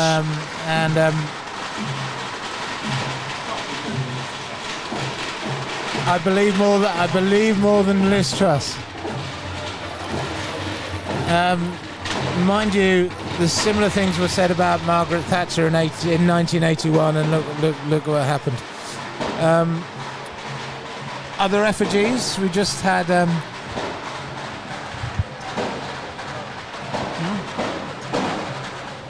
other tableau and effigies.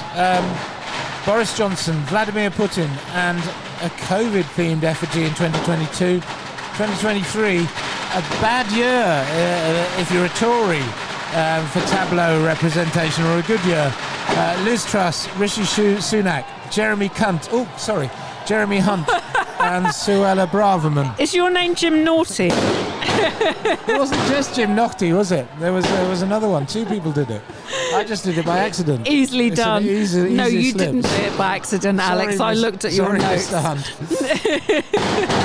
And in 2024 last year, Nigel Farage, who was had a fag in his hand, a pint, and a rioter in front of him, was Cliffe's one.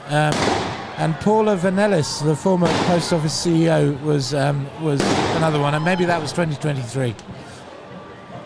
Now, Yeah. I remember in 2008, which was the financial disaster, I'd been contacted by the socialist comedian Mark Steele. Oh yes, because he did a Mark Steele's in Town He Radio did a 4 Mark show, Steele in didn't town, and his first one in that series was Lewes, and he asked around, and we have a mutual friend, and he asked me to show him around Lewes.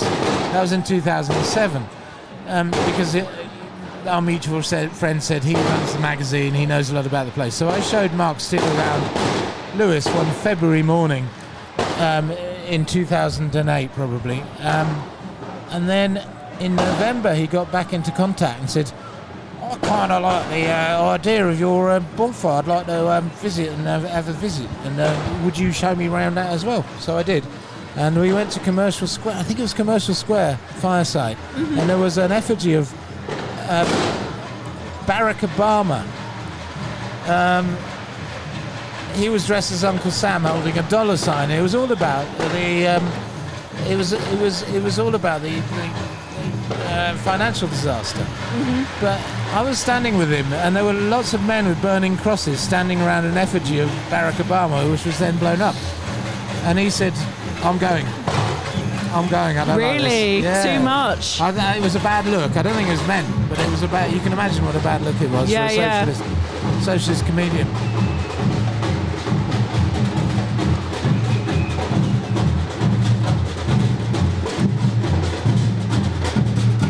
So we're in the thick of the Grand United Procession now. I think this is the tail end of Waterloo. So we'll look forward to seeing who's next. It's getting really spectacular now. We probably need to talk less and just watch more. Look at these guys. Yeah. East Hoathly Have you seen the incredible tableau that Keith Pettit makes for East Hoathly? No, was it Count Dracula? I haven't seen this year's, but Keith Pettit, the artist, always makes their tableau, and they are absolutely phenomenal. If you look him up on Instagram, it's Keith A. Pettit. Keith.A.Pettit. No, I know Keith pretty well. I bumped into him in Waitrose the other day. I haven't got a clue what this one will be, this current year's one will be. But Who I knows? think But they're incredibly...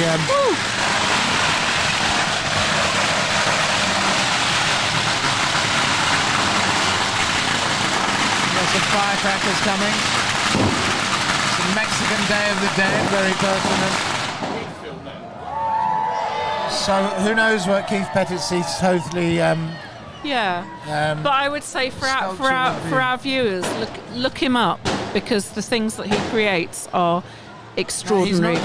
He doesn't just sculpt the bonfire sculptures. He's a sculptor as a profession, and he also does tremendous woodcuts. In fact, he's the cover artist of the magazine I edit, Rosa magazine, this winter. We've got a tremendous interview with him. I did an event a couple of years ago which involved commissioning Keith to create a massive artwork on the edge of a cliff which got blown down in a storm, and I think we've got quite a special bond because of that trauma. You can imagine that Keith Pettit spends weeks preparing a tremendous sculpture that, once it's unveiled, it only has hours or even minutes to live, and then it's burnt. So it's such a transient art. I think it's a really incredible thing that he does, and it's very, it's all community. It's all for the community. Yeah. East Hoathly out in the Weald. They won't be drove up there.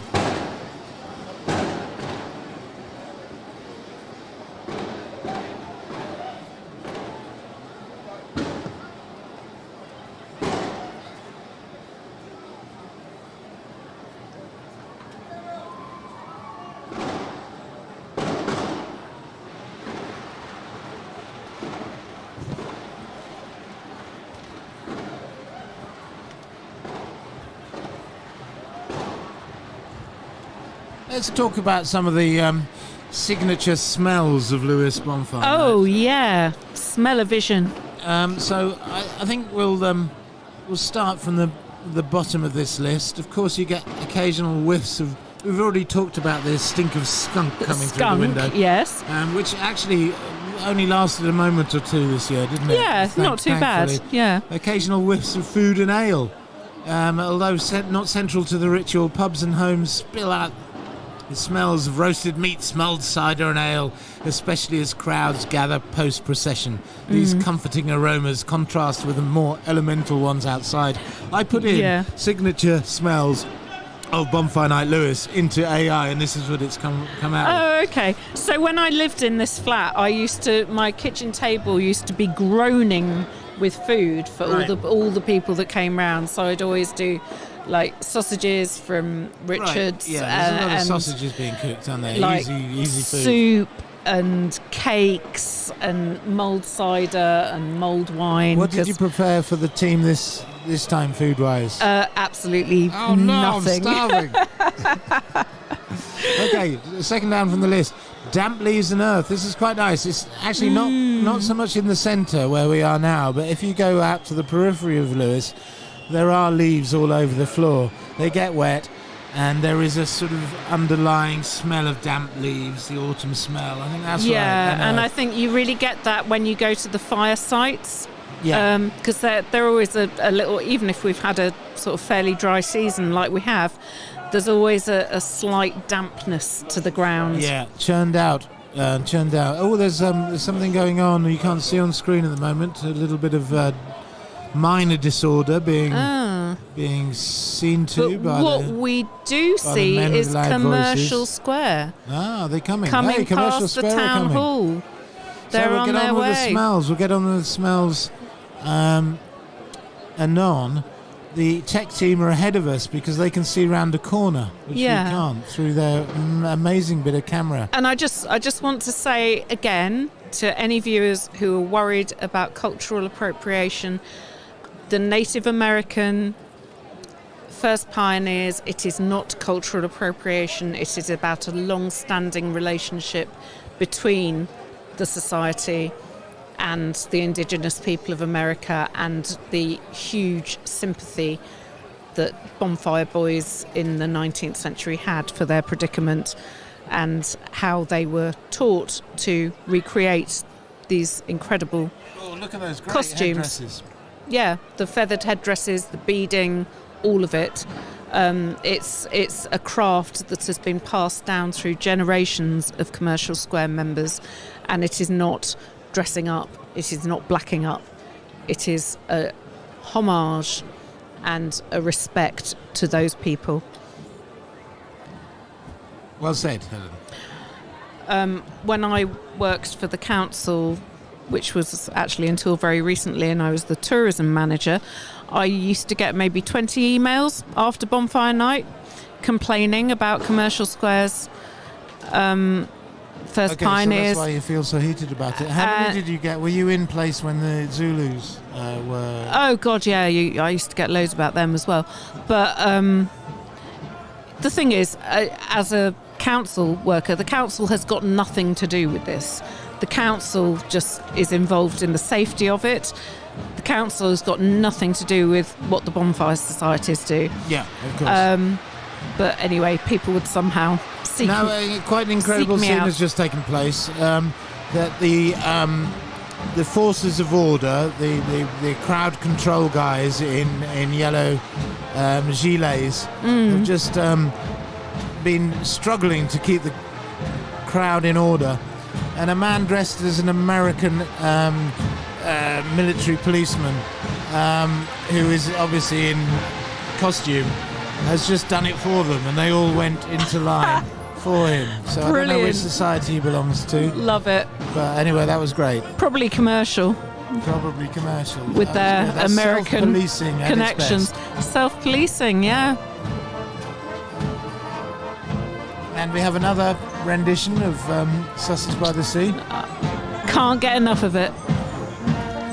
I think I've reached peak Sussex by the Sea, actually. Really? Well, I used to be a Brighton fan, and I used to sing it on the terraces. You're drinking bloody Green King, so, you know, frankly, Suffolk by the Sea. frankly, Alex, I think we need to discuss the future of our relationship after tonight. Oh no more Green King. Actually, I'm not enjoying the taste of it. I'm very glad to hear that. I know it was a slight provocation, and it was because I was denied access to Cliffe because of their early closing policy today, which is fair enough, obviously. Oh, there's a scout band coming past. Love the scout band.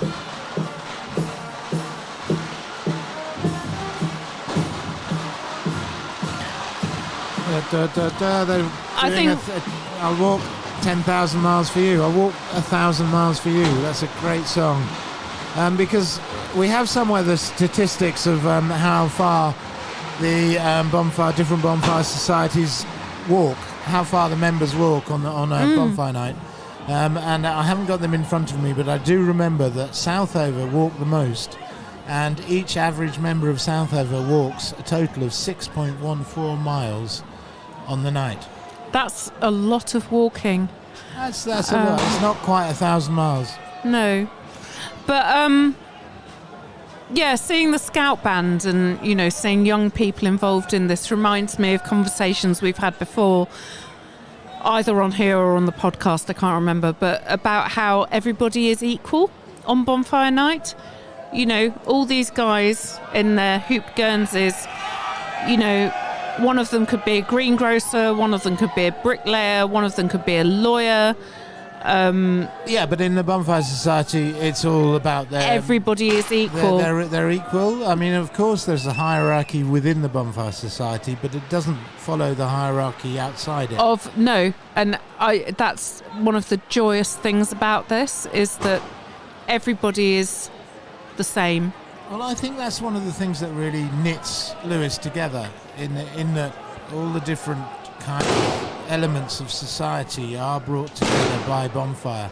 And in other towns where there's nothing like this, you know, you might get no mixing between a lawyer and a plumber unless the plumber comes to plumb the lawyer's toilet. Yeah.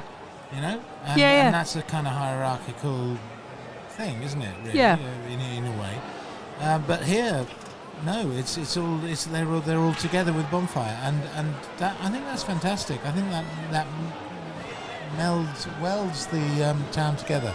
Yes. In a way that other places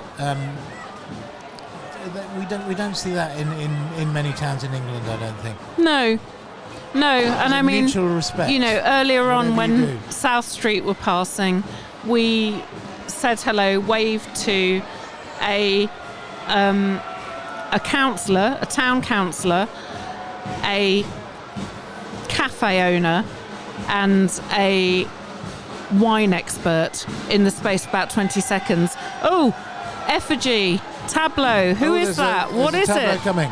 What is it? Oh, it's going past. I think that's Elon Musk. It's not going directly past us, and it will do. But you think it looks like Elon Musk? Possibly. I'm not sure. We can only see the back Very of it. difficult to tell. What do you think? Instagram on it. It's got Instagram on it. Who's in charge of Meta? Him. Elon. No. Who?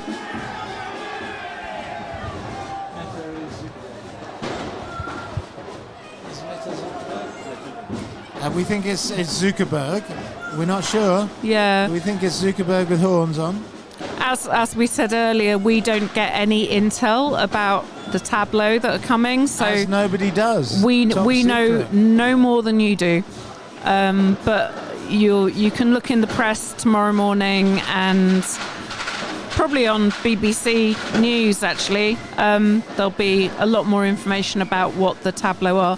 What we can say about them is they are beautifully, artistically, fantastically constructed by local people, and are real works of art in It's themselves. an art form. It's a local art form. Yeah.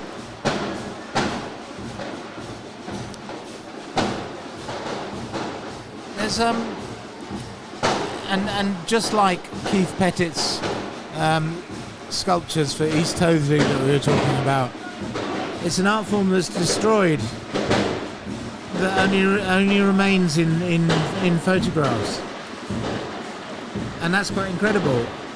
That somebody should spend so long in a team of people creating something so evocative. Yeah, and ephemeral. And it's so ephemeral. So if you had a bonfire museum, say, there'd be lots of costumes and things to show, but Yeah. most of the stuff's been blown up. Exactly, and there is talk of the possibility of a bonfire museum in Lewes. I've heard talk of this, yeah. It's in the very early stages, but Where would that be in Lewes? I think it would probably be somewhere in the town hall. Okay.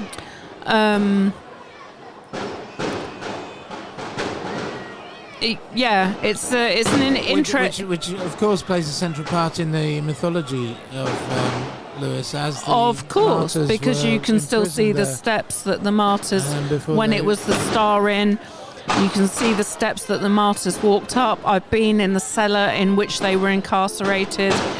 in which they spent their last hours. Yeah.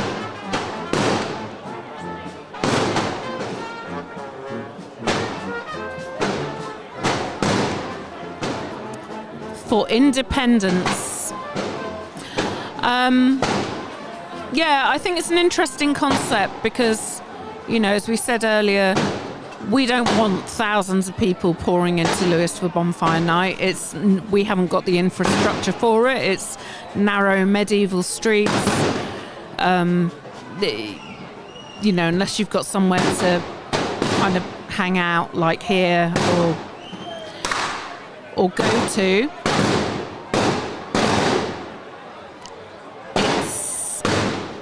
It's not a great place to be. I don't know whether a bonfire museum would either help with that or actually it's controversial and make more people want to come. There needs to be a debate. Yeah. As commercials go past. They're banging. Yeah, the night gets noisier, doesn't it, as we go on? It does. Is it Furl? Oh, this is Furl. Oh, Furl are coming, sorry. Furl are about to come. Furl Bonfire Society. Obviously, very controversial in past years, but we've passed that over. Don't think we need to relive that controversy. No. A lot of people will know what I'm talking about. Yeah, let's draw a veil over that one. And so, there we go, Furl bringing up the rear.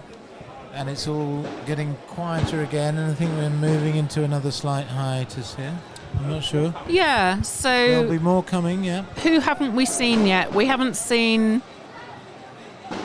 Well, we won't see Cliffe, that's for sure. We won't see Cliffe. We won't see Southover. Have we seen Borough yet? I don't think we have. Okay, East Grinstead are coming. East Grinstead, of course, the home of the Christian Science movement, but I don't think that's represented in the Bonfire Society. I don't think that's got anything to do with bonfire whatsoever. Interesting town, though. There's a lot of kind of spiritual goings on in East Grinstead. We're getting news that Rotherfield are going past and Mark's Cross. They're very colourful, aren't they? They've got like and Mark Cross all in super one jolly jumpers. society. Sorry, Guernseys. Ugh. Did you just say jumpers? I said jumpers. Enemy of bonfire. I too will never work in this town again. Oh, So we have Newark. Newark coming past.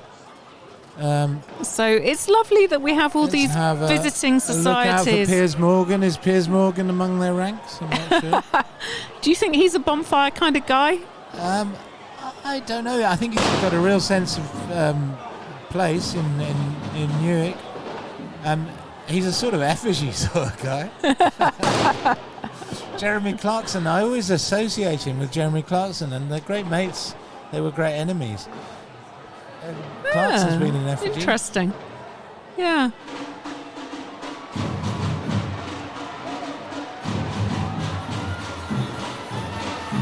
Oh, who's this? Get a bit of drumming coming down the line.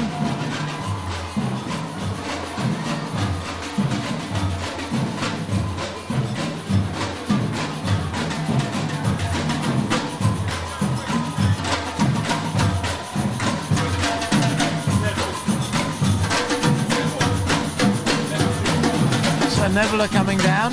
Neville Juniors. Yellow-clad drummers. Real bit of liveliness there. A couple of American Civil War soldiers leading the line. And we've got the suffragettes again. Union rather than the Confederate version, I'm glad to say. And some suffragettes. A lot of suffragettes. In fact, I think... Love the suffragettes. What would you say? What's a collective noun for suffragettes? The sufferer of jets. I would say an arsiness of suffragettes. Suffragettes. Oh, that's very good. All in the best possible taste. We're getting lots of waves from. I'm getting an Alex. I got a Helen. I don't know who it was. I haven't got my glasses. I brought my glasses case down, but it's got my sunglasses in rather than my actual glasses. Somebody's shouting Alex, and I can't quite see through the smoke who it is. But hello, you can't hear. I think it's Kylie Moorman. I'm not sure though. Anyway, she's having a good time, whoever she is. Good. That's the important thing.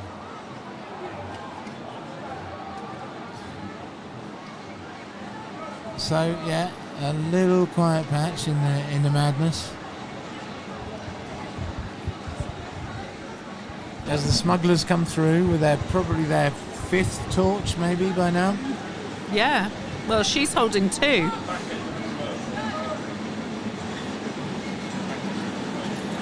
Okay, that was the back end of commercial.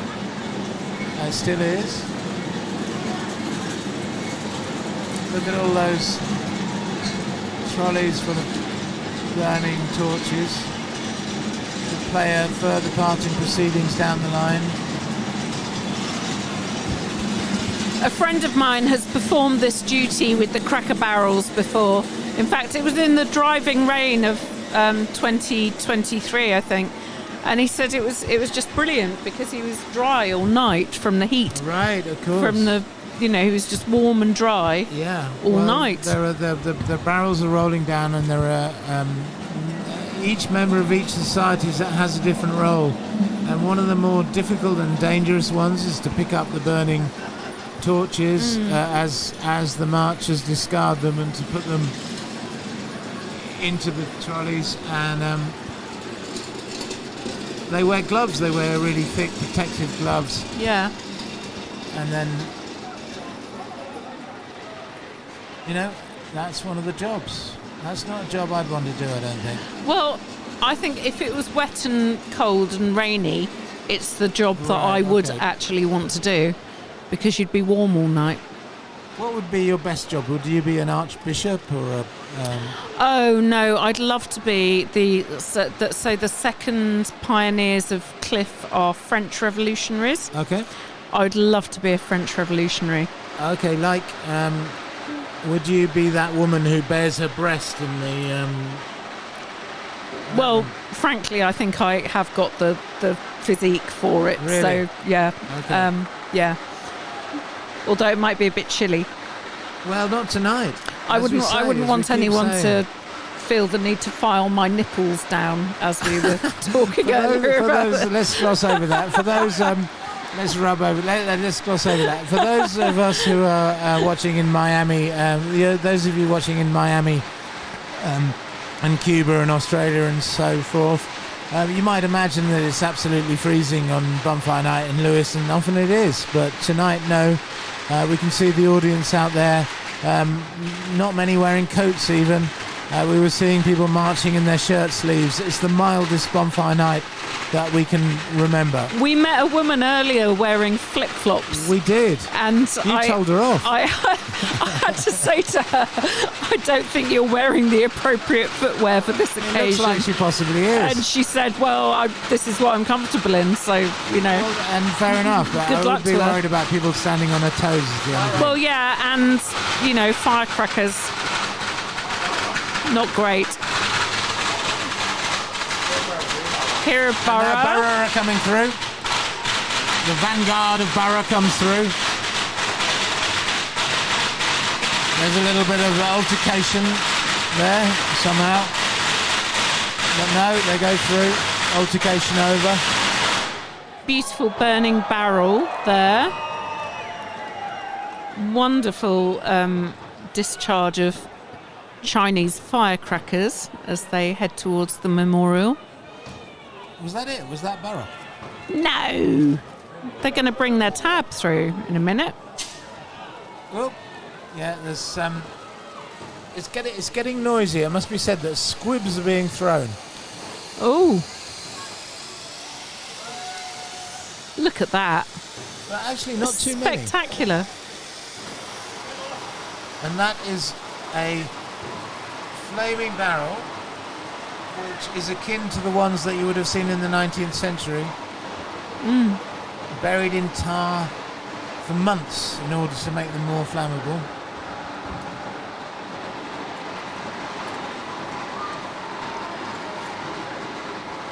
Right, so we're going to have the another... Chinese firecrackers are being carried down. There's going to be a lot of noise very soon.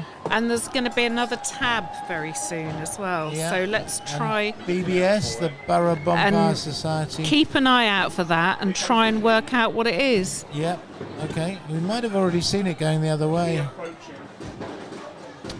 Ooh. Ah, yeah, the... Oh, there's the flaming key that represents, I believe, their freedom to roam the streets of Lewes. Yep, Would you agree with that? pretty much. Remember, this was the Lewes Town Bonfire Society in its first 2 years of existence. In a way, the grandees of Lewes Town. Yeah. And they have the great key of Lewes, great old key, which they carry as their emblem.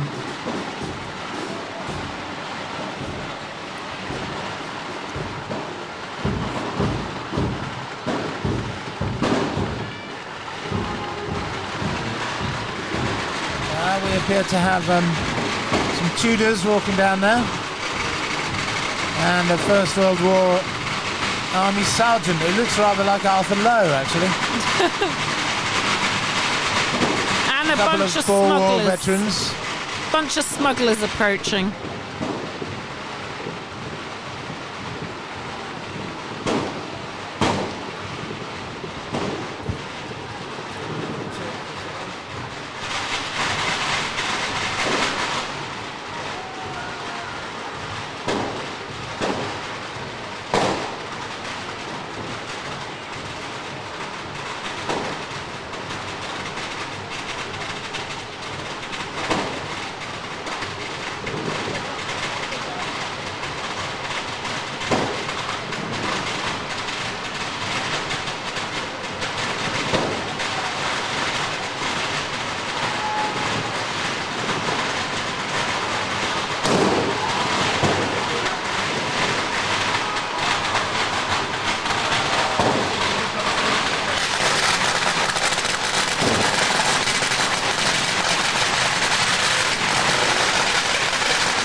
The fact that there was a policeman standing right next to that guy setting off a reel of firecrackers and was not interested at all.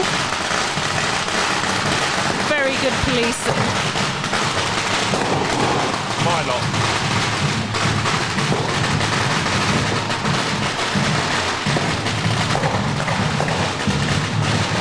So this is producer Steve Pilfold's gang walking past.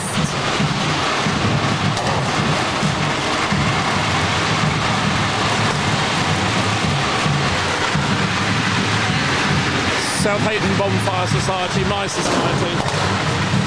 Fantastic. I bet they're missing you a lot.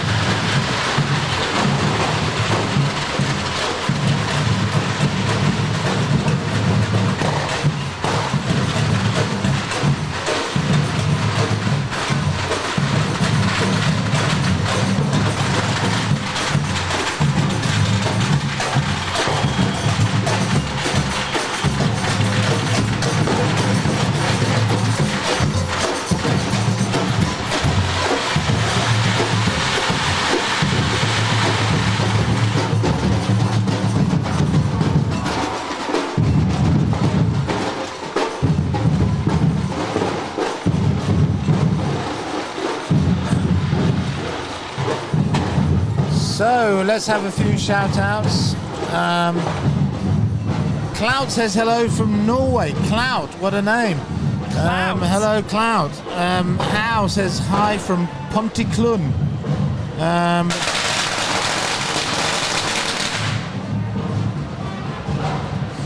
Have we already done those?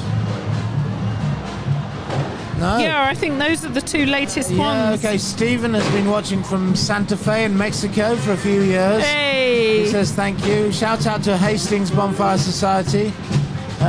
Neil Parks wants Alex chucked out for drinking Green King. Well, okay, you're right. I will go willingly, but after it's all finished. A shout out to Grimes Massive. Melly and Nilly watching for the first time from North Wales and loving it. Well, Melly and Nilly, enjoy. A shout out for Hugh. It just says Hugh. So hi, Hugh. Gav sends a shout out to his cousins watching in Alberta, Canada. Happy 83rd birthday to Pat Southgate. Happy birthday, Pat. Shout out to Steve watching in Tumavera. What a great sounding place, Ireland. Jonas Darlenstein sends greetings to Lewes walking footballers. Well, Jonas, that's very nice of you. As a walking footballer myself, I much appreciate that shout out. Yeah, you still manage to regularly sprain your ankle or like pull a tendon or something. Another one to Ashley Hollebon. One to Marie and Grant watching in Ringmer.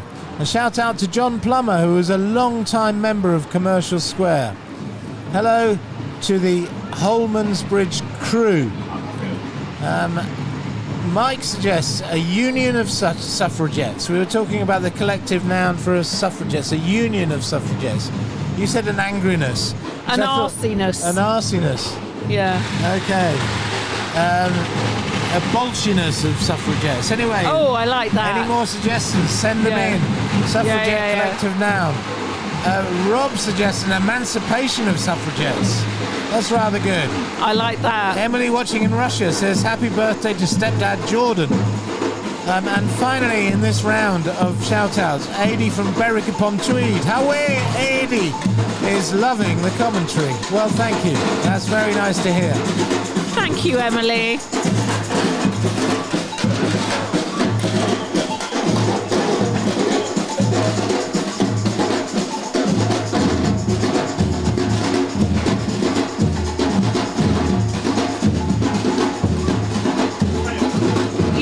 Collective noun is for bankers, don't you? For bankers? Yeah.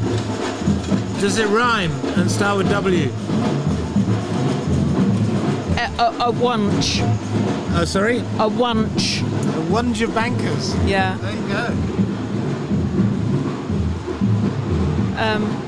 And given that my brother is an investment banker, I can only apologise. How do you spell wunch?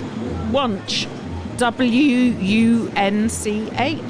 A wunch of bankers. Does that mean anything?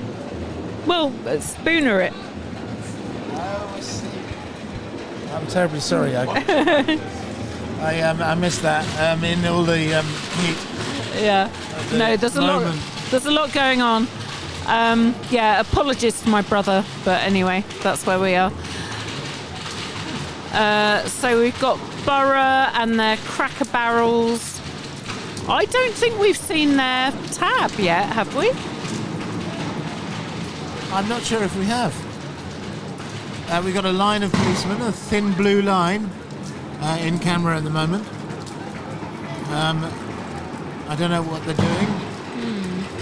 I don't know if they know what they're doing, but they're there. No, they're just walking. They're fine.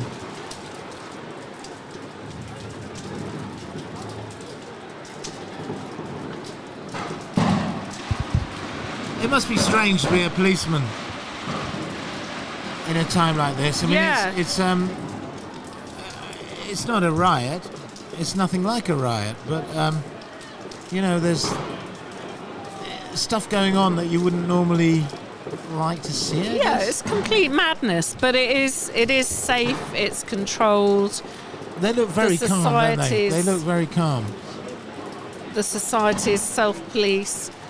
They don't have a lot to do, these guys. We were talking about in the 1840s when there were only 4 policemen in the whole of Lewes, which is about as many as we can see on screen now. Yeah. And imagine them trying to control a whole mob of rioters. Yeah. Throwing rockets around. Who were could completely blow out 13 window panes in one go. Anarchic and nothing like the and stuff. order that we I have reckon today. It's probably an easier job for these policemen today than it was in 1847. Mm-hmm.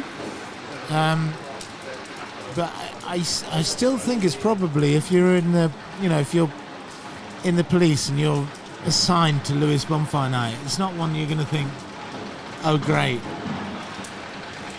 that's a good job. I don't know. Maybe you would.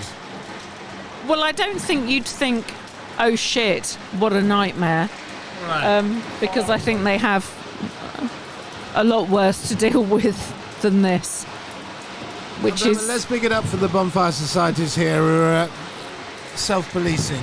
Yeah. And, don't let people step out of line. They it's a bit anarchic, but it's not. It's really well ordered. It's well marshaled. It's not anarchy, because anarchy means no control. So it's really the opposite. Yeah. It's well marshalled. It's just a bit out of the ordinary and a bit more kind of out there than what you'd normally see on the street. And if it wasn't for a structure in which there was a hierarchy of people making sure everybody did what they were meant to do, it just wouldn't be possible, would it? No. So this is the evolution of what we were talking about in 1847, when it was complete anarchy. Yeah. To now, when it's just absolute brilliance. It looks like madness, but it's so just not. well organised. Yeah. And well controlled. And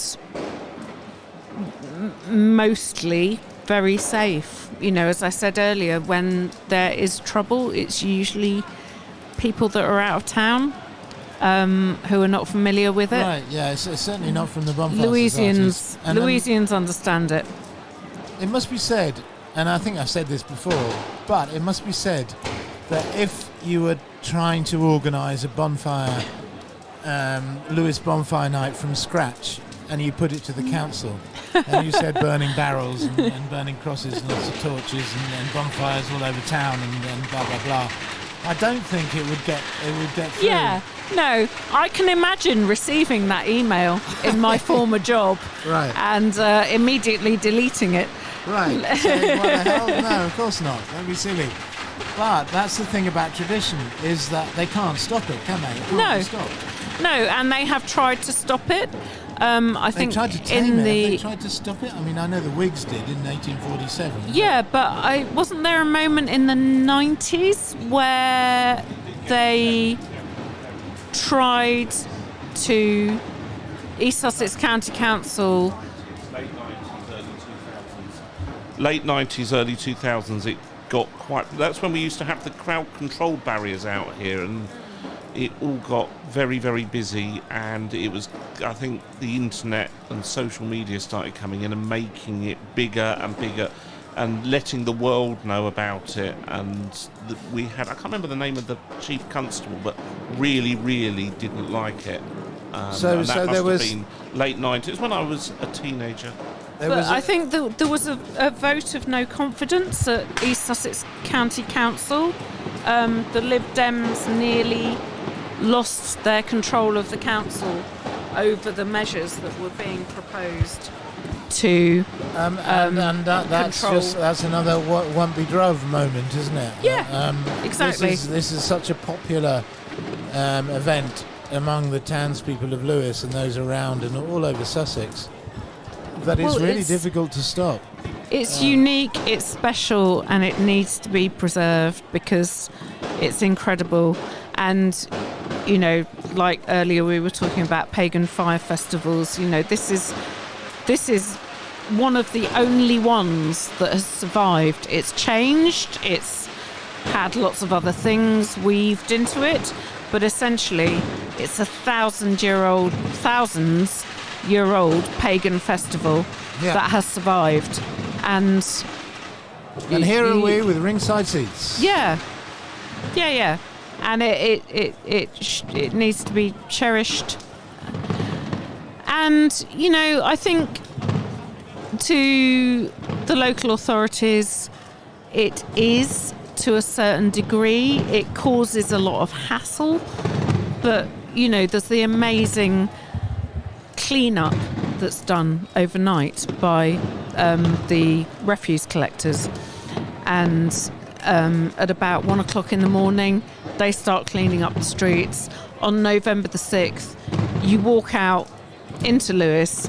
It's a bit like New Year's Day. It's like this sense of kind of like, there's nothing happening. But there is no sign of what happened the night before. Yeah, there's apart from a tiny few little signs. There's a few little red sort of leaves. Few little in bits the of gutter. red things in the street.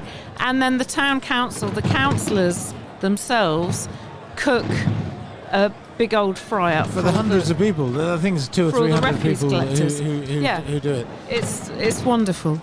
We're going to talk actually about the times, talking about bonfire and how it's been, there were threats to it in the 90s, but there have been some bonfire cancellations. Of course. In 1874, there was a cancellation because of an outbreak of typhoid fever in Lewes in particular, not all over the country. And it was to do with water pollution. And in 1874, they cancelled bonfire. And that must have been a big blow to the people because it was big then. And there's just been a little technical mishap. I don't know whether it's affecting our broadcast. Oh no, it's not. I don't think it is. I think we're okay. We're talking about cancellations. It was cancelled in World War I between 1914 and 1918 for obvious reasons. There weren't many men around for a start. It was cancelled in 1939 to 45, again for obvious reasons. Cancelled in 1960 because of flooding. Yes. And it was cancelled the day before. Can you imagine that? The first time in 200 years of the history that it was cancelled due to weather conditions. And do you remember the last time it was cancelled? Well, 2020. Because of the floods. No, because of COVID. Oh, sorry. No, 2000 it was delayed, wasn't it? It was done later. No, it went on as normal in 2000. Oh, did it? Yeah. But in 2020 it was cancelled because of COVID. Yeah. So that's... but there was still a lovely... I witnessed from this flat a lovely ceremony, wreath-laying ceremony of people from the bonfire societies. Because of course we're quite laying high, wreaths, aren't we? And that they happened in 1960 as well.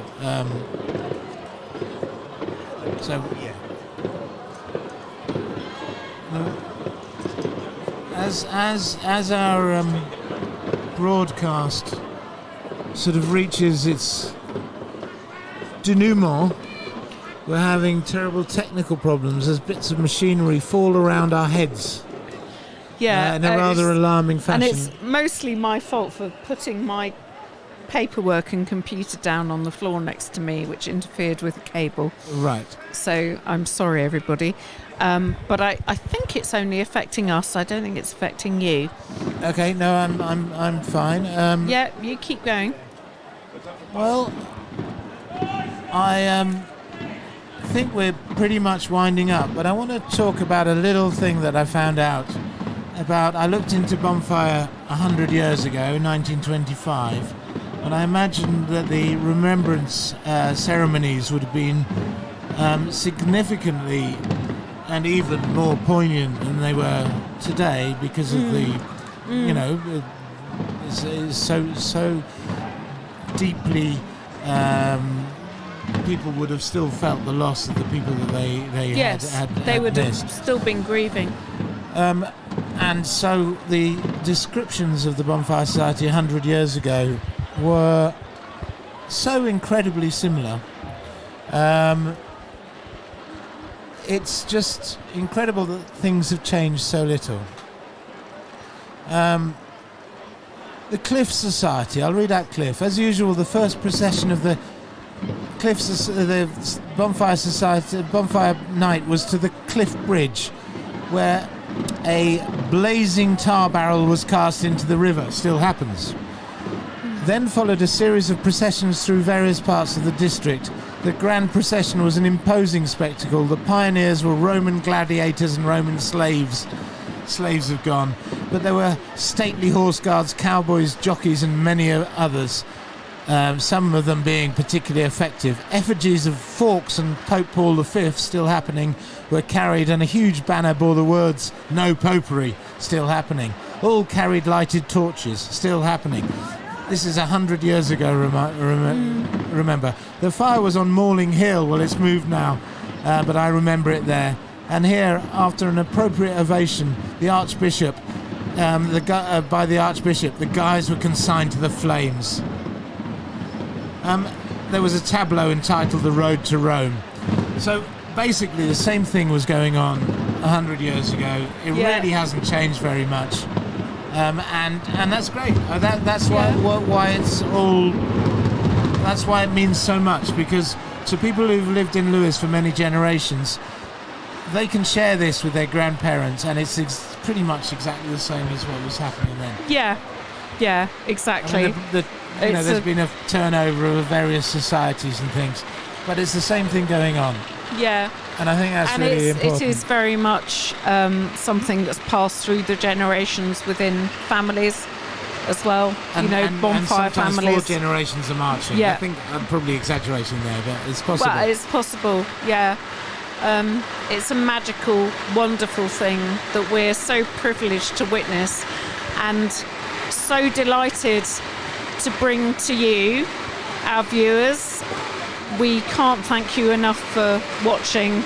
Please subscribe to our YouTube channel, and also please check out Lewes the podcast. If you've got any interest in Lewes, Alex and I talk to really interesting people doing amazing things every week, and we delve into a bit of Lewes history as well. So that's on Spotify at Lewes the podcast. A few more shout outs, just 3 more. Happy 15th birthday to Willow. Hello to Lucy Hebburn as the firecrackers raise in volume, and I have to shout over them.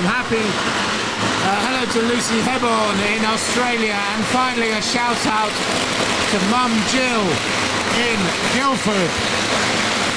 And so, on this tremendous noise at the end of the Union Grand Procession, we're going to say goodbye from the latest 2025 broadcast from Lewes Bonfire, from Rocket FM, from me, Alex Leith, and me, Helen Browning-Smith. If you can hear me, look forward to hearing and seeing you again next time. be good, stay safe, and don't be gruff.